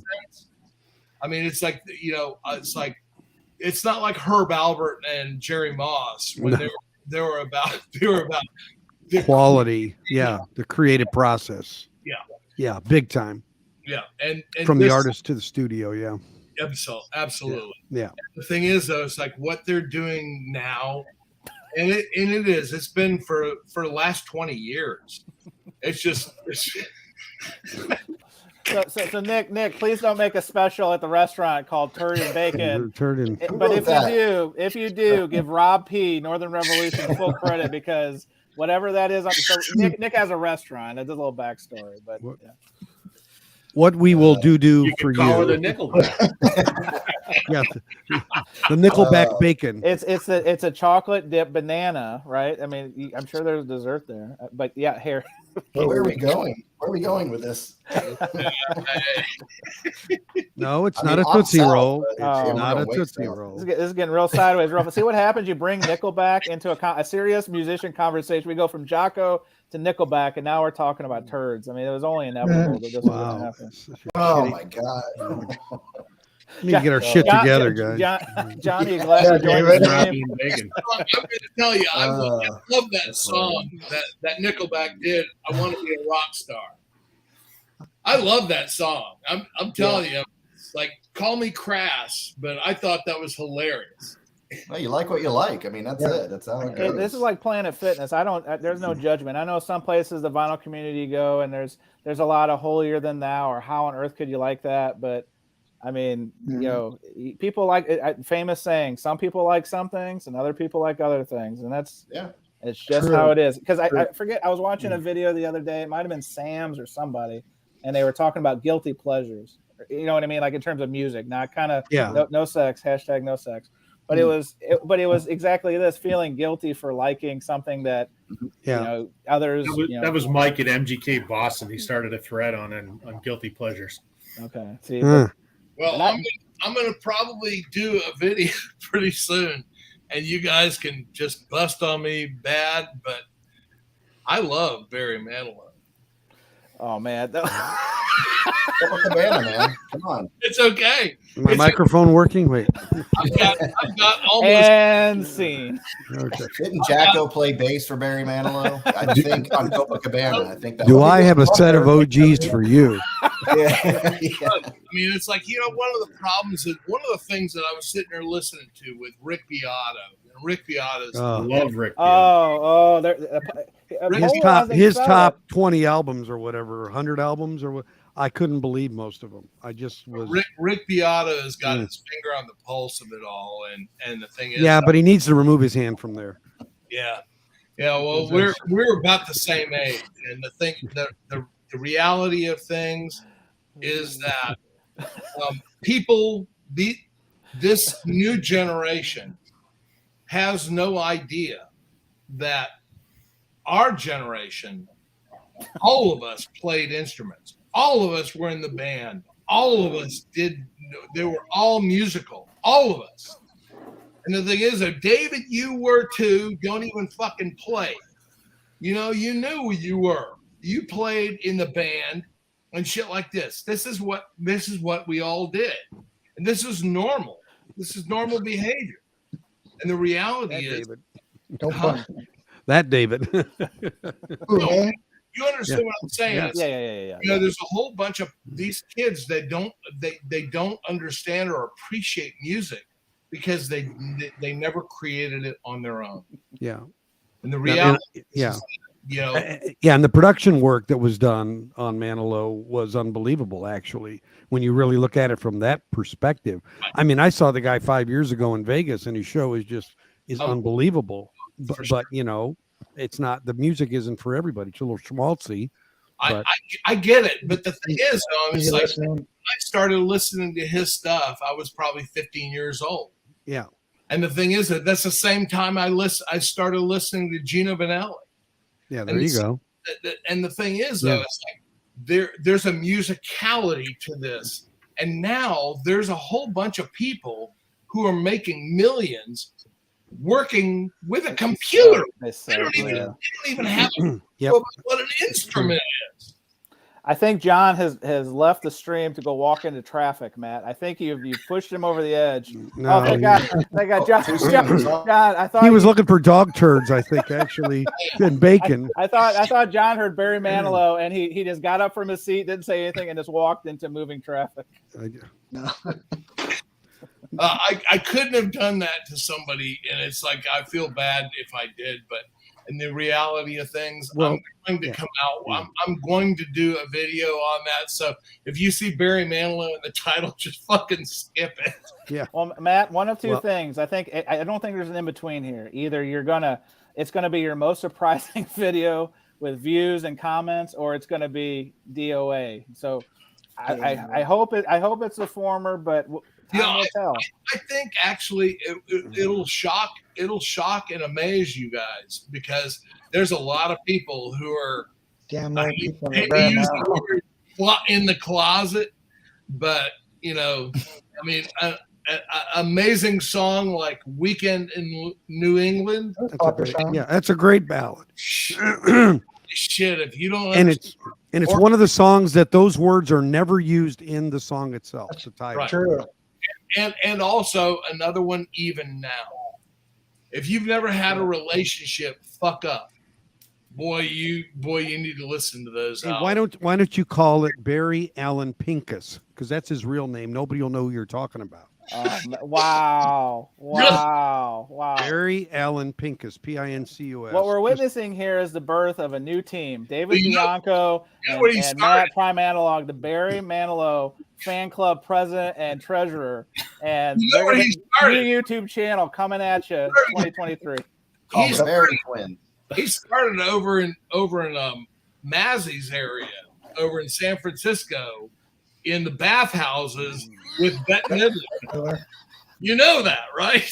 Oh yeah, bathhouses with Bette Midler. Mazzy knows a lot about San Francisco. I'm not so sure he knows about the bathhouses and Bette Midler. I'm just guessing. Yes. Mazzy, tell me in the comments below if that's not accurate. It's accurate. I'm sure. I'm assuring you that. Yeah. The research has been done and vetted. Whew. Sorry. Okay. So Rob, when we started this stream almost 2 hours ago, yep, I had some Twitter videos that really blew my mind. That I had them in my back pocket. People putting maple syrup on Big Macs and drummers from the Tonight Show. At no point when I thought this would be maybe a good idea to do a live stream today did I think. Well, I didn't think Matt was going to join because Matt hadn't done a live stream. Nor did I think that we would talk about Nickelback, Barry Manilow, and David Bianco would be right up front. He's right up front. He's waving, "Oh Mandy." He's "Oh Mandy" when you came and you left me without leaving, or whatever he said. You came and you gave without taking. Get it right. That was a test. And I fucking passed. I was Clive Davis's chauffeur for 8 years. Okay, all right. That was one of the best. But David, you got my back, man. I appreciate that. I do. I know what it takes to make this shit. Nobody appreciates it. And Joe, you're right. I also did not have turds wrapped in bacon on my live stream bingo card. I did have John and the Animal Parade, so I did have that one, but I didn't have the Barry. And I came through for you. I mean, you did. You did. Well, I feel so. John, what's going on your channel? I know you've been doing a lot of the walk and talks, and I think one of your recent ones, where you grew up at a trailer park, right? Because I commented because I'm also a fellow trailer park kid, so I can appreciate what what was the motivation to take you back there, and the song you chose for that video? That was actually a friend of mine. He picked up the Wilco song because I take requests all the time. So he was Barry like, Manilow. Can Barry Manilow? Yes. Yeah, he'll show up in my next video. Yeah. Yeah. But no, he picked the song. He's like, you should just go into the old park and walk around, and film it. So I was like, all right, let's do it. Man, all the memories came back, I went in there with the tin can. Memories. That's it.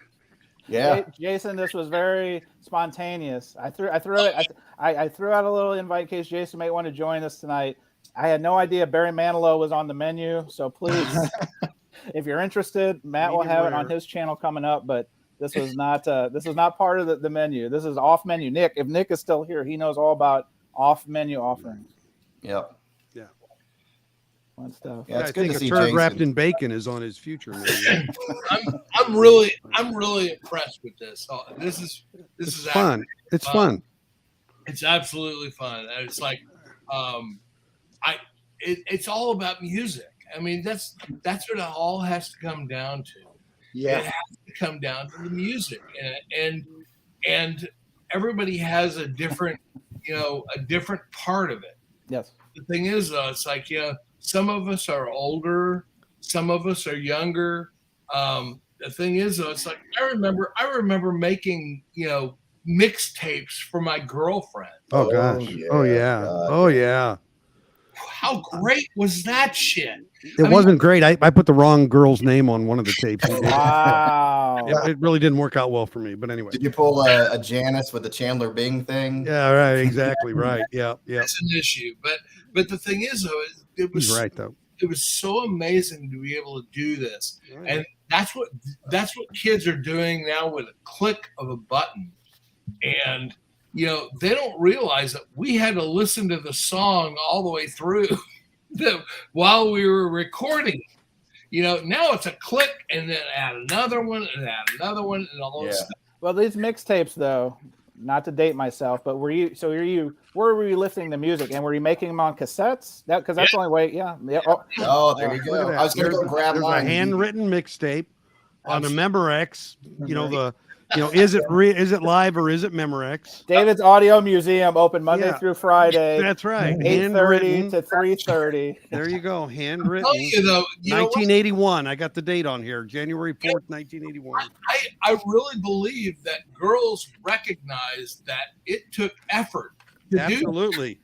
And so they respected that. Yeah, I mean, you could get to second base with a 90-minute tape and to first base with a 60-minute tape. Rob laughing his ass off. What could you do with a 120-minute tape? Oh, all bets were off at that point. That was it. I mean, I was swinging the bat going for home at that point. But you know damn well what I'm talking about. It took commitment to lay these things out in a certain order. And generally, generally what we did is we were doing that as a breakup was about to occur. So what we did, we were trying to avert a breakup. Yes, it was a last-ditch attempt. It was the Hail Mary of a relationship, especially if, I'm sure you guys are like me, you're dating that gal you knew right from the jump, out of your league, over your skis, 12 out of 10, and you knew that it was only going to be a temporary, so have fun. And then when she was ready to move on, trust me, I've got so many playlists on this old computer of mine. Oh, yeah, and it's so pathetic. Like when I go back and I'm looking for something and I see, it's rows and rows of these playlists. And I mean, one gal, it was a playlist that was 8 CDs. Oh my wow. Again, you want to keep her busy. Yeah, well, I was hoping to distract her. She'd be listening to the music and maybe, that could do the chloroform, but I'm kidding. Well, by the time she gets done with the CDs, she forgot why she wanted to break up. She'll have blacked out and then woke up and be like, oh, was I dreaming that I wanted to ditch Chance? I don't remember, but I kid. This is jokes. Hey, I was so geeky. I was putting on there the DBX expansion and compression that I used. I mean, that really, you talk about turning a girl on. Wow. I mean, man. That's a panty dropper. What'd you say, Matt? Have you watched my videos about DBX? No, I'll have to look at it. Oh no, I actually did 2 videos about DBX and the expansion contraction kind of thing about with DBX discs. I have the records. Yeah, I have records that are DBX encoded. Yeah. It's like they tell you to be careful because you're going to blow your speakers because the moment your needle drops and you don't even know that it's actually on there because it's so quiet. Yeah. And then But the thing is, though, I used to do the same thing. I used to DBX encode all my cassettes. Rob, are you okay? I see your the shame written all over your face. My poor Canadian friend. You've come what have I down done? Sorry, Rob. No. I'm laughing my ass off at Joe's comment about your late night infomercial for your 8 CD box set. Okay, listen, I you missed remember that. The Time Life series. I got those. Hang on a second. Oh, I do. David's Music Museum coming at you. Yeah. Coming in hot. Yeah. Oh man. I love seeing Rob like that because Rob is so serious in his videos. Do you see why I want to call my channel Old Fart Audio? Do you get it now? Rob never smiles like that in his videos. It's all business, man. It's all business. All right. He is a YouTube professional, but once you get talking about 8 CD mixtapes, that's great. It's over. Game over. I love it. Daddy Bog has the best statement of the night, the saddest part. Manilow say the shit. Wow, Daddy Bog. Oh, I mean, he wrote the songs.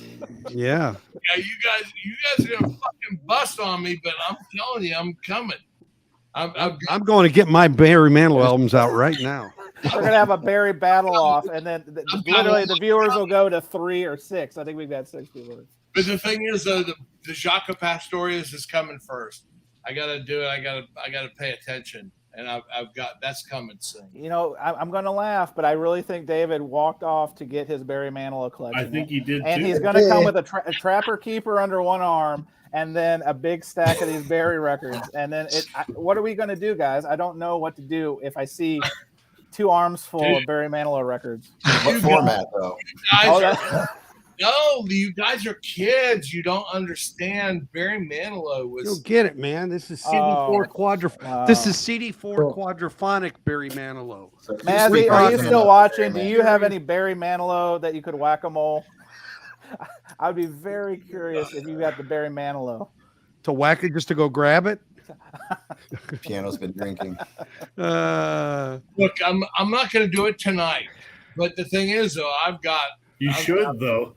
Tonight is the night. I mean, you're on fire, man. This is the night. You got to do it. Doing this shit? Damn it! I'm gonna fucking go dig this shit out of a fucking box because I just moved here, and I'm doing it right now. When you see me disappear. Wait a minute. I'm trying to match a Manilow. I don't think I have anything to match a Manilow. Here we go. I mean, look at this guy. Oh, what a man and his dog. Which one's the dog? Man. Well, I love beagles.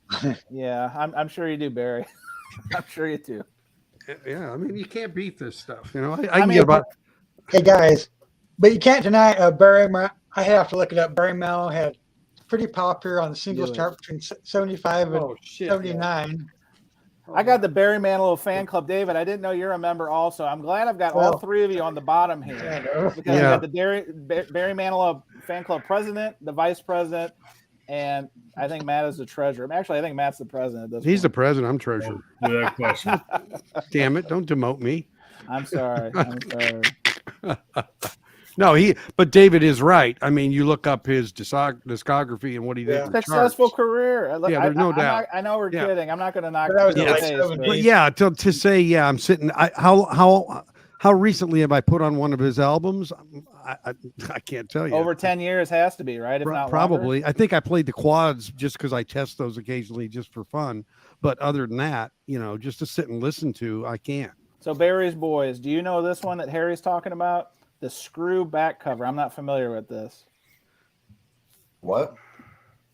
So apparently there's a Barry Manilow LP with the screw back cover. I hope that's not a double entendre. I was going to say, yeah, it's screwed back. Yeah.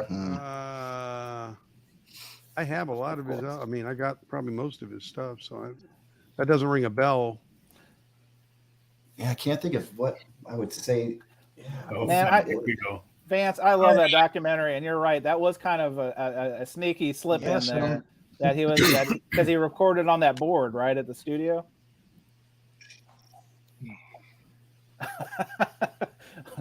Joe, you can only make one choice in life, and it's Barry Manilow or Al Hurt. Oh, there it is. Hang on, let's make you big. Moment to shine here, Matt.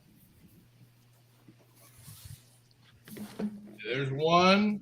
Oh man. Let me go through all mine and see if I have a screw back cover here. Are we really doing this? We're doing this. I mean, this is happening. One way or another, this is happening. I got that one. Somebody find Fonzie. We just jumped the shark.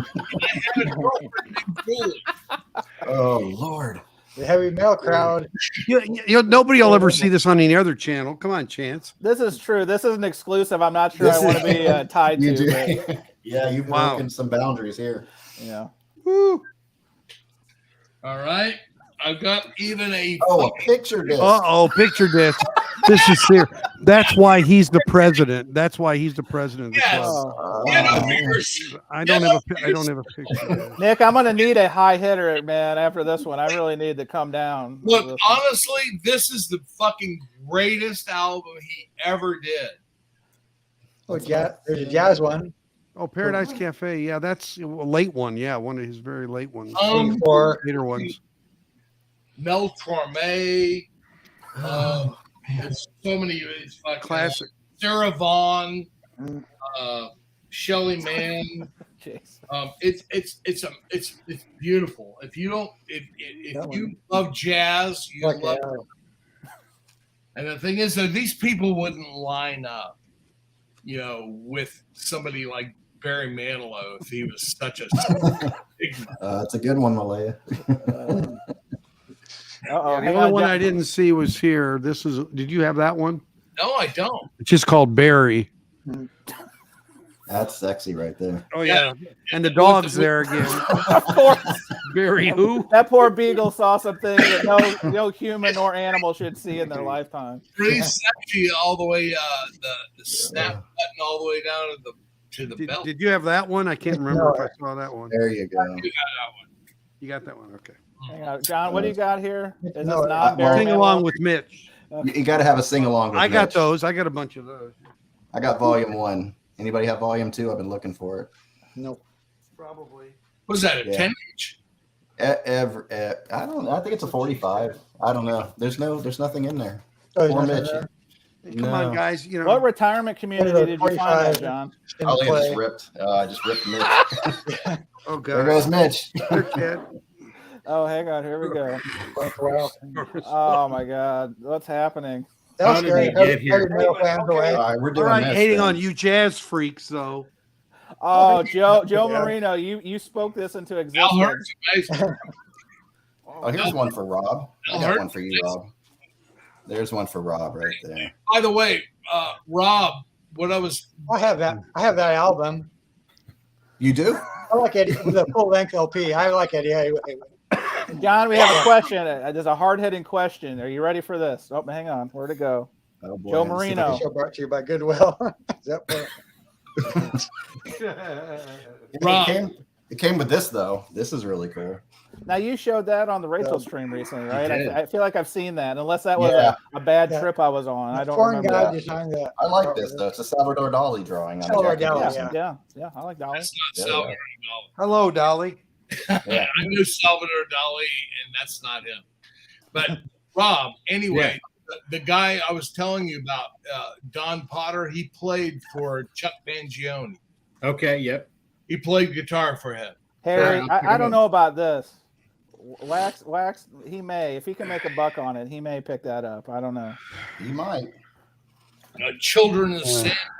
Wow, Jason, this is really powerful statement here. Manilow must be a 10-inch. He made the most. He made the most money on the 7 inches, though. Wow. No, come on.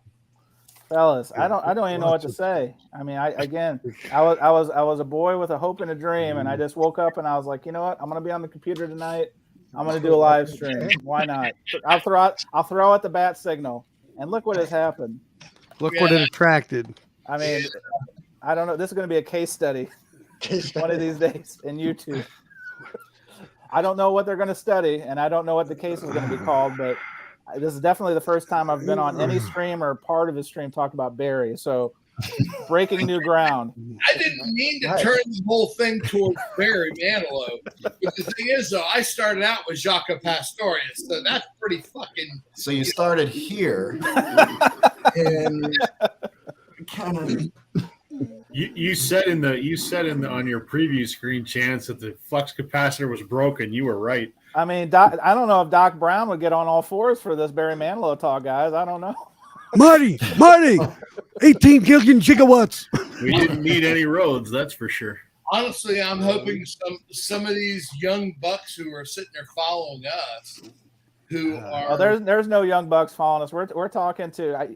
I honestly think we may be the youngest people outside of Malaya. Malaya has probably got us in the age department, but I think we're preaching to the same demo, if not higher. So I think the safe ears are safe for the Barry Manilow conversation. There's going to be no young bucks that we've inspired to go to their local Goodwill and find their Barry Manilow.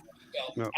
I don't ever find Barry Manilow at Goodwill. I find Lawrence. I do. I find Barbara Streisand. Barbara, Oh God! It's a funny segue. I asked when I did my interview with Matt Sands, which I'm sure you've all either watched or listened to. Yes, I no have. doubt about it. Listen for sure. But that was one of the questions I had for him because he owns a store in his hometown, and I asked, what's the record that you see the most of in your travels at the store or whatever? Because to me, it's like the Goodwill classics. You've got up until recently Olivia Newton-John, Barbara Streisand, Herb Alpert, all those. Rob, what's when you're out traversing looking for records, what's the record that you see a lot of and you're just like, good grief, this again? I mean, all of those for sure. Of course. Yeah. For sure. Johnny Mathis, yeah. Yep. What was the Letterman? Tennessee Ernie Ford sings gospel greatest hits. The other one I see being up here, I actually showed in the video the other day, Trooper's Greatest Hits. I see that in every bloody record store, every bloody record show. It's a band you guys don't know down there, but I know who Trooper is, but I've never seen it here. I know who it is, but I have never seen it. David, what do you see in Wyoming? Sorry. Yeah, sorry. Wyoming Dave. Some of the same stuff you guys mentioned. Mitch Miller, Lawrence Welk, Andy Williams. There's a good role. Andy Williams. Oh, yeah. I remember back in the day when I'd go to the thrift looking for records, and somebody was mentioning me one time, and they're like, "Yeah, maybe that music's going to come around again." No, it's not. Well, it does. When it spins, it goes around. Well, yes, physically, yes, but will there be a young buck, to borrow Matt's verbiage? Will there be a young buck out there hunting for Andy Williams, Barbara Streisand?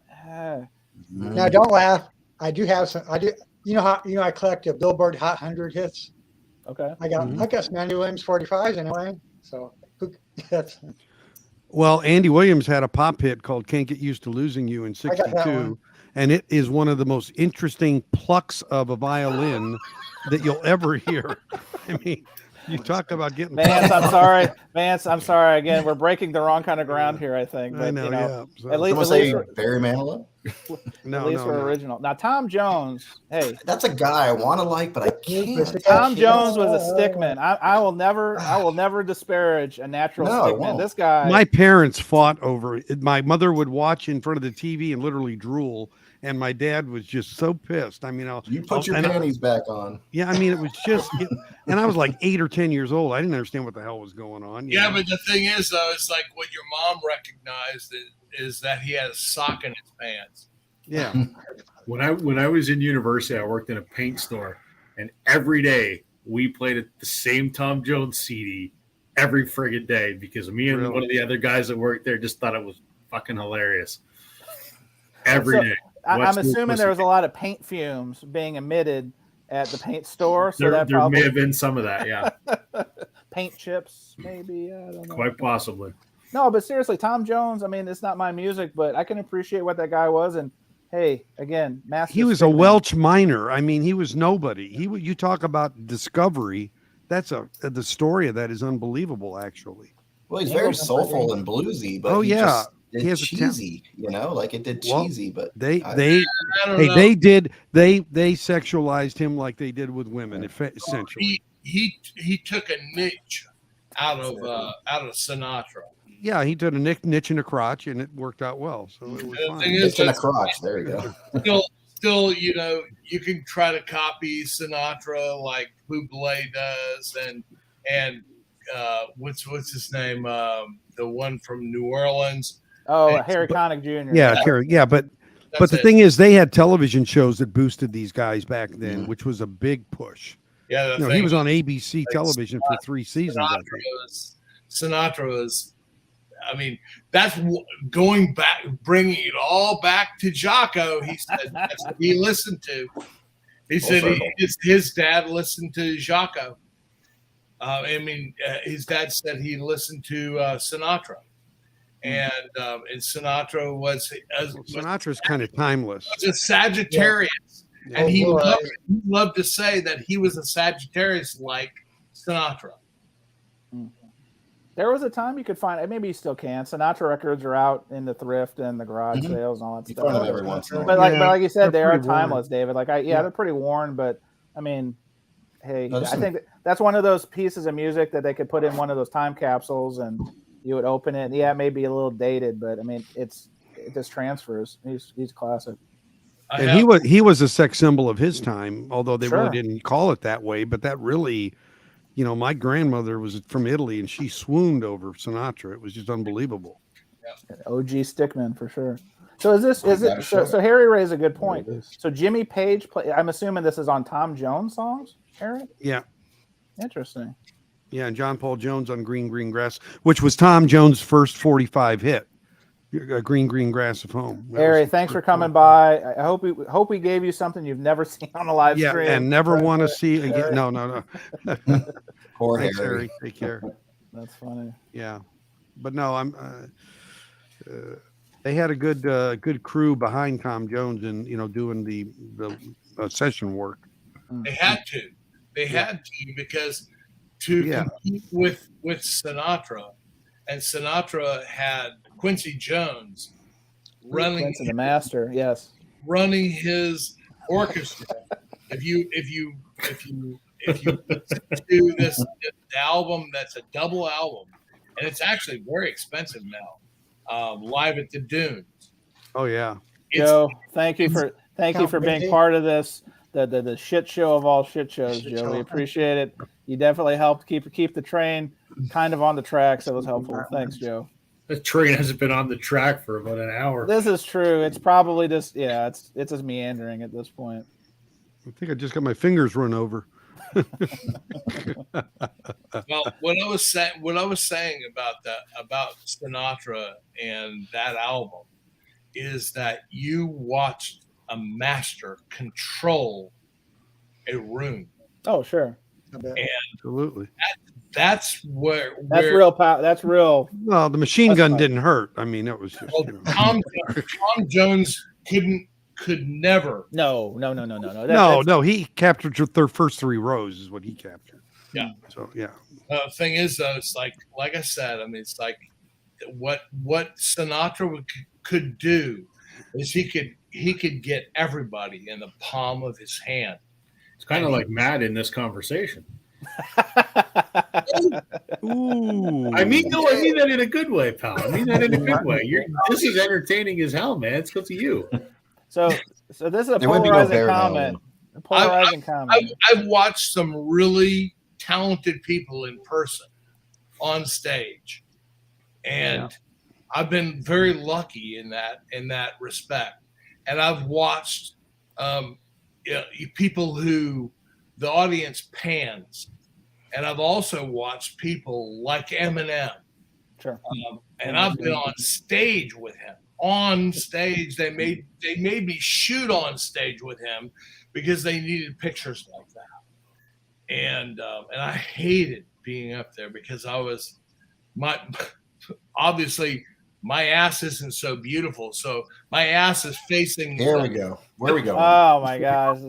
We'll take your word for it, man. Well, anyway, Barry Manilow has a beautiful ass, though. I mean, injections maybe. They call it the plum. The plum. all right, good. come on. Like So a rock. Puppy love. it's like I got to watch, people like Eminem and like Black Eyed Peas before Fergie fucked that whole thing up, and it's like Eve from the Rough Riders. Rough Riders, yeah. And Yeah. and Eve, by the way, is incredible. I mean, I followed them around the country in different venues, and Eve was the only one who got anywhere close to what Eminem would get as far as audience approval. And I never saw anything like Eminem. Eminem, side note, he lived in St. Joseph, Missouri for a year, which is kind of like by Kansas City. Detour. Not a lot of people know that, but not that anyone even cared. But I got to rep MO whenever I can. I shot him probably 4 different times for Interscope and once live. And and he was incredibly insecure. And I know that's not a shock for anybody. Sure. But at the same time, I mean, he would really love to flex on people. And I got a shot of him that he had turned away.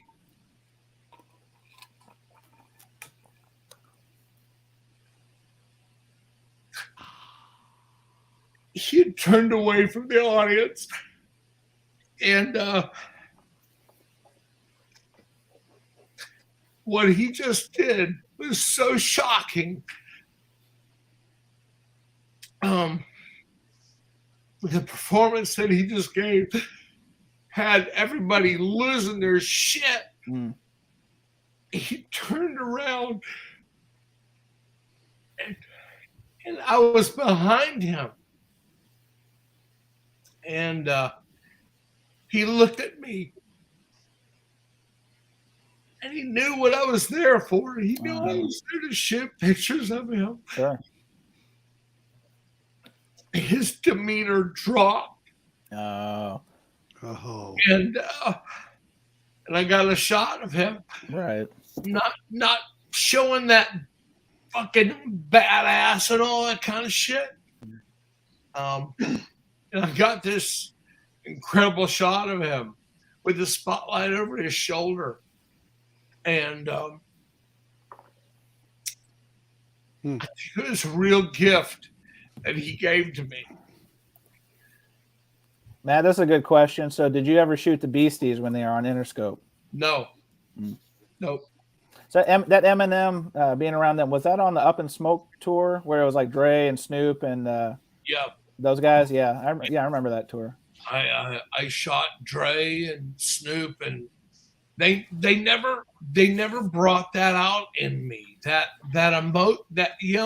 Yeah. As a photographer, you've got to feel the emotion. If you don't feel the emotion, you can't capture the emotion. Sure. And one of the things, like I said, I mean, I've got thousands of pictures of Black Eyed Peas before they were fucking bastardized by Fergie. And the reality is that the Black Eyed Peas were outrageous, amazing. This is the same time when I sent you that picture of me being on stage with Fred Durst. Yes. And the same. These are the same time frame. Yeah. Yeah. And the thing is, though, Fred was a real head case, and he was a radical alcoholic, and you had to coax him to get him out of his trailer to shoot stills of it. But at the same time, M was never like that. M was right out there. But there was a time that you knew you if you followed him like I did, I knew that he couldn't keep that up. Sure. And I mean, it's very difficult. I mean, I was I first cut my teeth shooting Tony Braxton and like LaFace, like that era. Okay, yeah, on Babyface label, yeah. Babyface, yeah, I shot him too. Sure, and I was in Atlanta, and the thing is, I cut my teeth with that, and I realized very early that these people, they can't keep that shtick up. Oh, of course. If you're in the right place at the right time, waiting, they will drop. They will drop. Adrenaline only lasts so long. Well, Eminem was going a mile a minute, and obviously that rocket ship of stardom. But then obviously, I think the camel, Obi Trice, his buddy that passed away. That was what kind of, I think. I mean, again, I'm not an Eminem biographer, but I think that was the one that literally like broke him. That's when he had to go like rehab and all that kind of stuff. Well, it's like when I had a big cage around my setup because I had a ring flash on my camera. So no matter where I was at on him, it could be a very square flash on him. And when he turned, like I said, this iconic picture I have of him. Do you have it handy? Not to cut you off, Matt, but do you have it handy? Because I know someone was asking. Just would love to see this shot. You're so passionate about it. Yeah, I want to see this thing. Yeah. Because I mean, I'm telling you, when I've been talking to Matt privately, like he shared these stories. Like it's fascinating because he was so close to the music and Interscope, and like almost any video I do, he's like, "Oh yeah, you just showed a Limp Bizkit. I knew Fred Durst," like that kind of stuff. And some people will do that as like braggadocio and like look at me, but like Matt literally has like a library of just these fascinating stories. Yeah. So this is where he turned and you just saw this spirit like on his it's over here. You see it coming over. Make it big, James. Yeah, bring that up. Man. Sure. How old was he in this picture? He's pretty young there. Yeah. Oh wow. Yeah, it's pretty powerful. Yeah, and it's black and white. That really makes it powerful. He's wrecked. After that, he's spent. Yeah, he's probably spent. Yeah. He was totally wrecked. I mean, it's like to carry that I'm telling you, I'm not a big rap fan. I'm just not. I've never been that. I respect the medium, but at the same time, I'm a fucking Barry Manilow. Right, that's an Renaissance extreme. Man. Hey, listen, go fuck with me, okay? But the thing is, though, I understand music. I understand it from many different angles. And the thing is, it's like when I saw that, when he gave me that gift, because I was at a point of I was basically a hunter, and he was the hunted, like a mercenary, yeah. And he turned, and his whole demeanor dropped, and that's what you see in his face. Yeah. They say one of the hardest things an artist has to do is an encore, because their energy level. Well, how he always looks at the camera with fucking what he wants them to see. Yes. The thing is, though, I mean, that's not what he wants them to see. That's not what he wants you to see. Right. That's a demeanor that he's dropped. And the thing is, though, he gave that to me because I've been shooting celebrities for probably 20 something years, and I'm not a thief. I'm not gonna steal somebody's emotion. I think that's a really shitty way of doing what you do as far as a photographer. He looked at me and he knew what I was sitting there doing. Mm. And he looked at me in a way that gave me a go ahead. Cool. It was a gift, like I said. It was a gift. Yeah, that's cool. Great story. Yeah. Thanks for sharing that. Mm-hmm. Well, boys, I really appreciate the time. Let's go around the horn because I know we're getting on almost 2 hours, 30 minutes of some of the wildest. I'm just going to throw it down, boys. The wildest talks ever in a VC live stream. So I can't wait to be lampooned and made fun of either in the Rachel stream or these hack attack guys on their channels because you keeping this up or taking it down? I guess that's the question. I got nothing to hide. As he was watching us. Yeah. Oh yeah, I know. Yeah, he said 6 white guys. That's the first thing he said. Spoken by the 7th white guy, but anyway. Well, let's go around the horn and just kind of talk about real quick. So we'll start with you, Rob. So what's coming out on your channel coming up, and any kind of cool, exciting plans music wise you got coming up?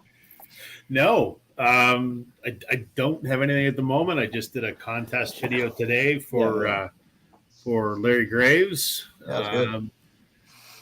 And then I'm not sure. I mean, I got one video I'm just trying to finish up right now. Last week was my 1-year anniversary in the VC, so I kind of have a retrospective video that I got.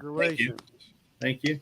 Got kind of a 1-year retrospective of what I consider some of the greatest hits, interesting things that transpired. So that's coming out as soon as I finish editing it. And then I don't know. I might explore the short thing a little bit. I don't know, but I still like the long form content. I'm trying to find something different than just holding up a record going, this is a record. Yes. That's what we were talking about at the jump, right? Is it's like anybody can, throw this up and go record, and that's fine. And there's nothing against that. But I think where you really start testing yourself as a content creator or a member of the VC or whatever is really trying to stretch it, and some things will work and some things won't. Like John's walking and music, that no one else is doing that. Like high marks because that's creative and doing something different, right? I mean, that's what it should be all about. I'm trying to find something different. I mean, I did that 2-part interview a couple weeks ago with my buddy that was a member of Wilco. That was kind of fun. That had a hell of a t-shirt on. You had a hell of a t-shirt on in that interview, Rob. Right. I did. It was top notch. That was really great, Rob. Thanks, man. Thanks. So yeah, I don't know what the next thing is going to be after I sort of do my retrospective, but I got to figure out something. Well, here's the good news, Rob. I hear, and maybe David Bianco heard this too. There's this thing called Vinyl Community Podcasts. I've heard of that. And I know, John, you might have heard this too. I think everybody's heard. Matt, have you heard of the phenomenon? What? Oh my! I haven't. Whoa. All right. Hang on. I just had my heart broken. You're gonna have to make me a mixtape after this, Matt. But is it? Oh my goodness. Hang on. Yeah. David, hang on. Sorry, I don't know what I did there. Oh, hang on. Yeah, hang on. I don't. Yeah, there's another guy in the gallery. Okay. So real quick, Matt. There's a new thing called vinyl. Do you listen to podcasts? Let's start there. Yeah. Okay. So part of a project that we launched over the weekend, David is part of the initial team we're launching. And basically we're taking these conversations, not so much live streams, right? But more intimate, focused conversations that we're already going to do on our channels and just putting them out there in an audio version only, right? So we've got David, we've got the Jazz Bums. There's a lot of people, even since we announced it on last Saturday, that have reached out to me privately saying they'd like to, check it out. Oh, Andy. Oh man, Andy is a great guy. He is one of my favorites in the VC. But anyway, if you listen to podcasts, this sounds like a commercial, but I'm just bringing you up to speed. Apple, Google Podcast, Spotify. Anyway, give it a whirl because it's truly I'm trying to make this. There's a reason it's called Vinyl Community Podcast. It's to be inclusive and to give folks exactly what Rob's talking about. Like you want to try something different, stretch something out. The invitation's open. John, I know you and I have kind of talked privately, and there's several other people I've talked to privately. It's a matter of finding the right fit and the right, things to talk about, all that stuff. But anyway, Matt, I highly encourage you, wherever podcasts are found, give it a listen because it's a lot of voices you're going to be very familiar with. I will. And if you subscribe now, Chance will send you an 8 CD mixtape. Barry Manilow. Yeah. Right. Barry Manilow. All Barry Manilow. Yeah. No, I'll send that back to you. Wow. Wow. So, like, this is great. I mean, it's like this is the first time. I mean, I'm a virgin into this. So Well, not anymore. The hymen's broken, man. Big time. We're talking major scary. Take care of that for you. I bared my Popped soul. and repopped. I bared my soul. So. Yeah. So, John, what's going on in your world? We got content-wise, anything exciting music-wise, any concerts, anything coming up? No, I have a bunch of stuff recorded, but I don't know if you were watching Rachel's the other day, but I'm sort of on YouTube parole right now. Yeah, I saw that. Yeah, so when do you get out of YouTube jail? Monday about 3:30. I should be free to go. Yeah. Wife is going to pick you up, huh? Yeah. Okay. Well, yes, I will be ready to go. Yes. All right. So in the meantime, I kind of rethought the whole thing about the walk and talk and the sort of the risk I take by putting it out there and have my whole channel shut down because of it. But the possibility. That sucks. So I just put it up in the chat there, but I've started this new channel where I'm going to put all my reactions. I might even do reactions to music movies like Spinal Tap and even A Star Is Born maybe. So I'm going to start kind of venturing out that way on a different channel. So if that one ever gets taken down, my Music Talk with John is safe, kind of thing. That's smart. Hey, so I just want to tell if people are watching this, you want to talk to one of the smartest people in the vinyl community, Jason right here. What a comment. The pod is fantastic. Mm-hmm. There you go. This is not a paid endorsement, but Jason's a very smart human being, and he knows what he's talking about. So Jason, thank you very much. No money, just free t-shirts. Right. Yeah, that's why I contacted you about the pod, because I'm like, I don't know if my videos, it has to be an audio thing, not a visual. So and that's why we're trying to keep it more like these conversations, right? So to me, not to spill the tea, and we'll obviously talk offline further about it, but finding like somebody to pair you up with, or like an idea, or even if it's like a topic and put you with a couple other people, because like if you watch the launch on Saturday, one of my favorite channels is Vinyl Reckoning. It's Matt and Stacy, and he's done podcasts before, but him and I have talked about trying to find the right fit. I've got several folks like that who I think would really enjoy the medium and enjoy the concept. It's just trying to find those lanes. So yeah, we'll get there. Wyoming, David, what's going on in your neck of the woods? Anything fun? I know you're on the morning stream a lot, and you're on your Captain Bizarro stream you told me about the other day, and I mean you're all over the place. You're our frequent flyer, Miles David. I don't have the best YouTube videos. So you have a lot of knowledge, Dave. I got to jump in because David, always. Yeah. It's good that he's up here, but David, you have a lot of knowledge, man. So your presentation is whatever you're working on it. You're new. Yeah. You're going to get there. Well, I don't have our videos were crap when we started, and some of ours still are. Yeah. Well, I'm the only one who doesn't have a iPhone. I need a smart. This is a webcam I take my videos with, so it's not the best, I guess. Hey, I'm gonna give you a piece of wisdom someone gave me a long time ago, David. The only thing limiting you is you.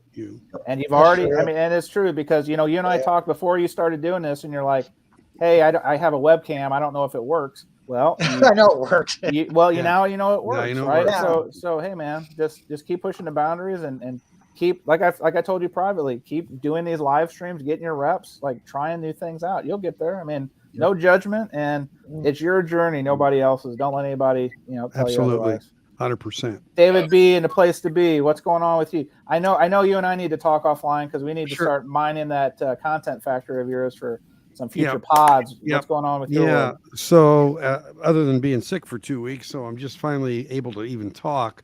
But I've gotten ready, and you can share that one screen I popped up there. If you know how to do that. Let's see.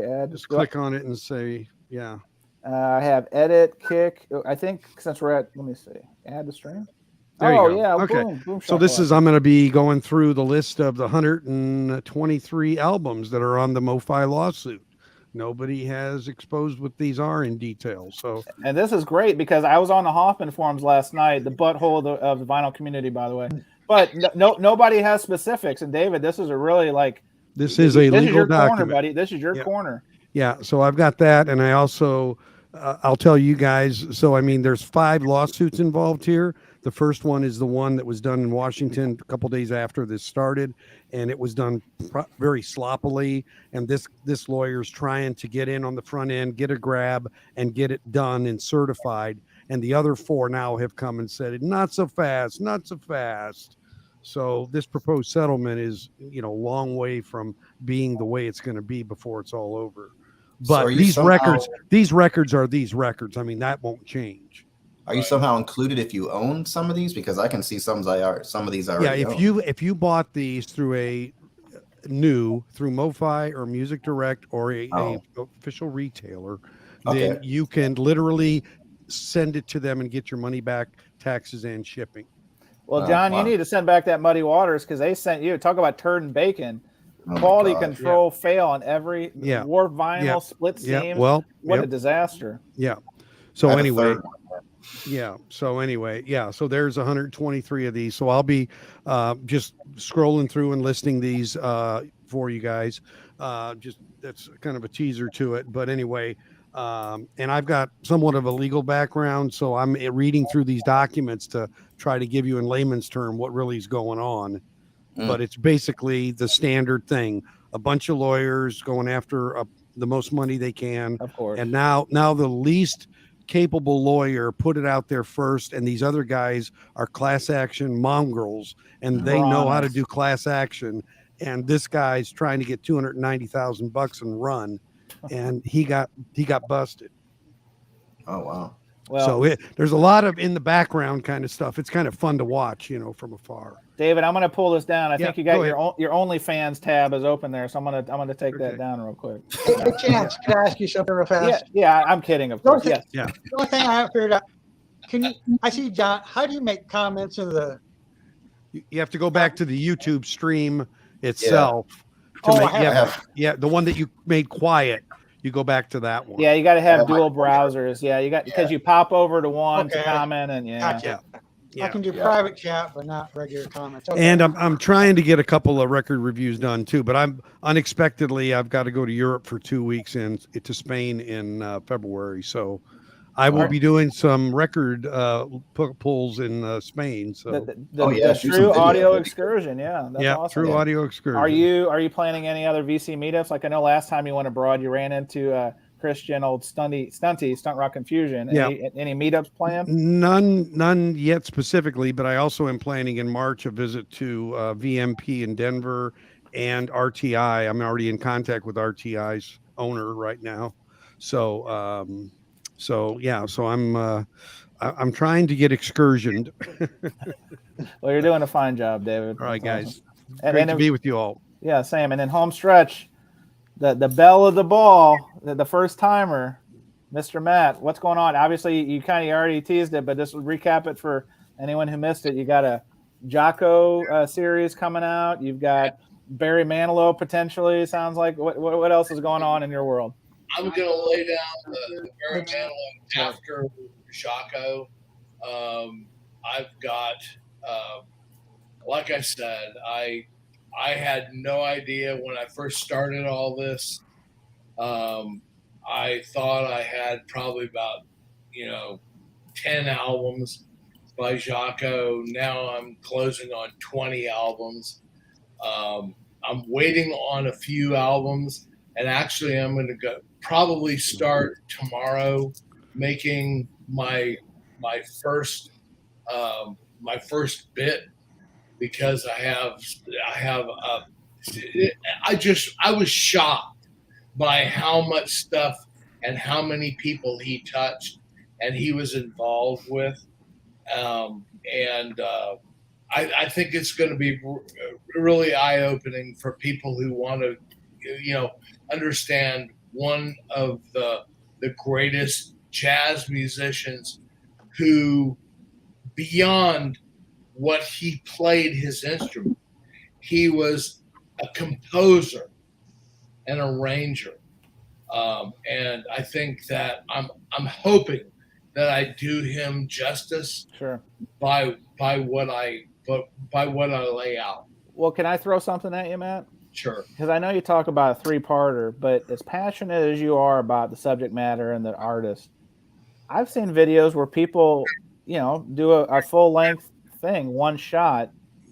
Like I would hate to say like mini biography, but there are, folks who do that. I mean, do you, pal, but I understand why you'd want to split it up because it's probably going to be pretty meaty and you want people to digest it easier and stuff. But just food for thought. I think if you're that passionate and it's easier to flow all at once. I mean, I would see people sticking around for a, 40-minute video, an hour video, whatever, especially again, as passionate as you are about it and a subject matter expert that, you've obviously got a lot of expertise in the artist. Something to think about. Okay. Yeah, if you're passionate about it, it'll come through. It'll shine through what you're doing. Oh, yeah. I know why you want to chop it up, right? Because you want it to be more digestible and consumable and stuff. But for something just like remember, that, you can use chapters for that if you want. Yeah, something like this that is like a passion project, for lack of a better word. I wouldn't want to. And again, I'm using the wrong one here. I wouldn't want to cheapen it. I'd want it. I don't want to do it. And then, like David said, it's a great idea. You could have chapters, so if people wanted to spot around and. Like David you was could talking pay the about artist, the producer, the arranger. You could, and not to get all whimsical, but David had said this earlier about, like, why do you do YouTube? And he's like, I got a lot of information. I just want to get out of me before I die. I know you're being kind of tongue in cheek about it, but it's true. Like, this is one of the reasons we kind of do this, right? Is like, we're passionate about certain subjects and let it shine and you put it out there the way you want to do it. And the audience will find it one way or another. It may not be a big viewed video right off, but a year from now, 5 years or whatever, right? It could be 100,000 views. Food for thought. I mean, I'm just, I'm not about production. I'm more about, I want people to understand, Yeah. No, I get it. Well, you got me. I mean, I don't know a lot about that artist, but you got me really interested just in the little that you were doing here. So, I you think got me to to go to my record shelf and pull some records. I don't do that often. I don't do it for anybody. So I mean, that's pretty powerful. That's pretty powerful. I'm kidding, man. And I mean, all these guys have been private messaging me that they're going to pick up some Manilow stuff this week. So it's very powerful. I already did. Well, I'm on the hunt. I already did. I got second screen, guys. So I mean, I'm looking for Manilow too. Yeah. All right, fellas. You're trying to grab onto some pussy, boy. Wow. Now we're back up. It's the man. I hate to say it. Even though he's not about pussy, but boy, he knew how to fucking wrangle that shit. And on that note, thank you for tuning in. This is what you need to get that right there. That guy right there. Okay. Yeah. Hey, Vance, thanks for coming in, man. I always appreciate you stopping by. But anyway, fellas, a lot of fun, guys. A lot of laughs, a good time. I'll catch you soon. All right. See you soon. Thanks for doing it. Thanks, Take care, buddy. Be good. Bye-bye. Bye.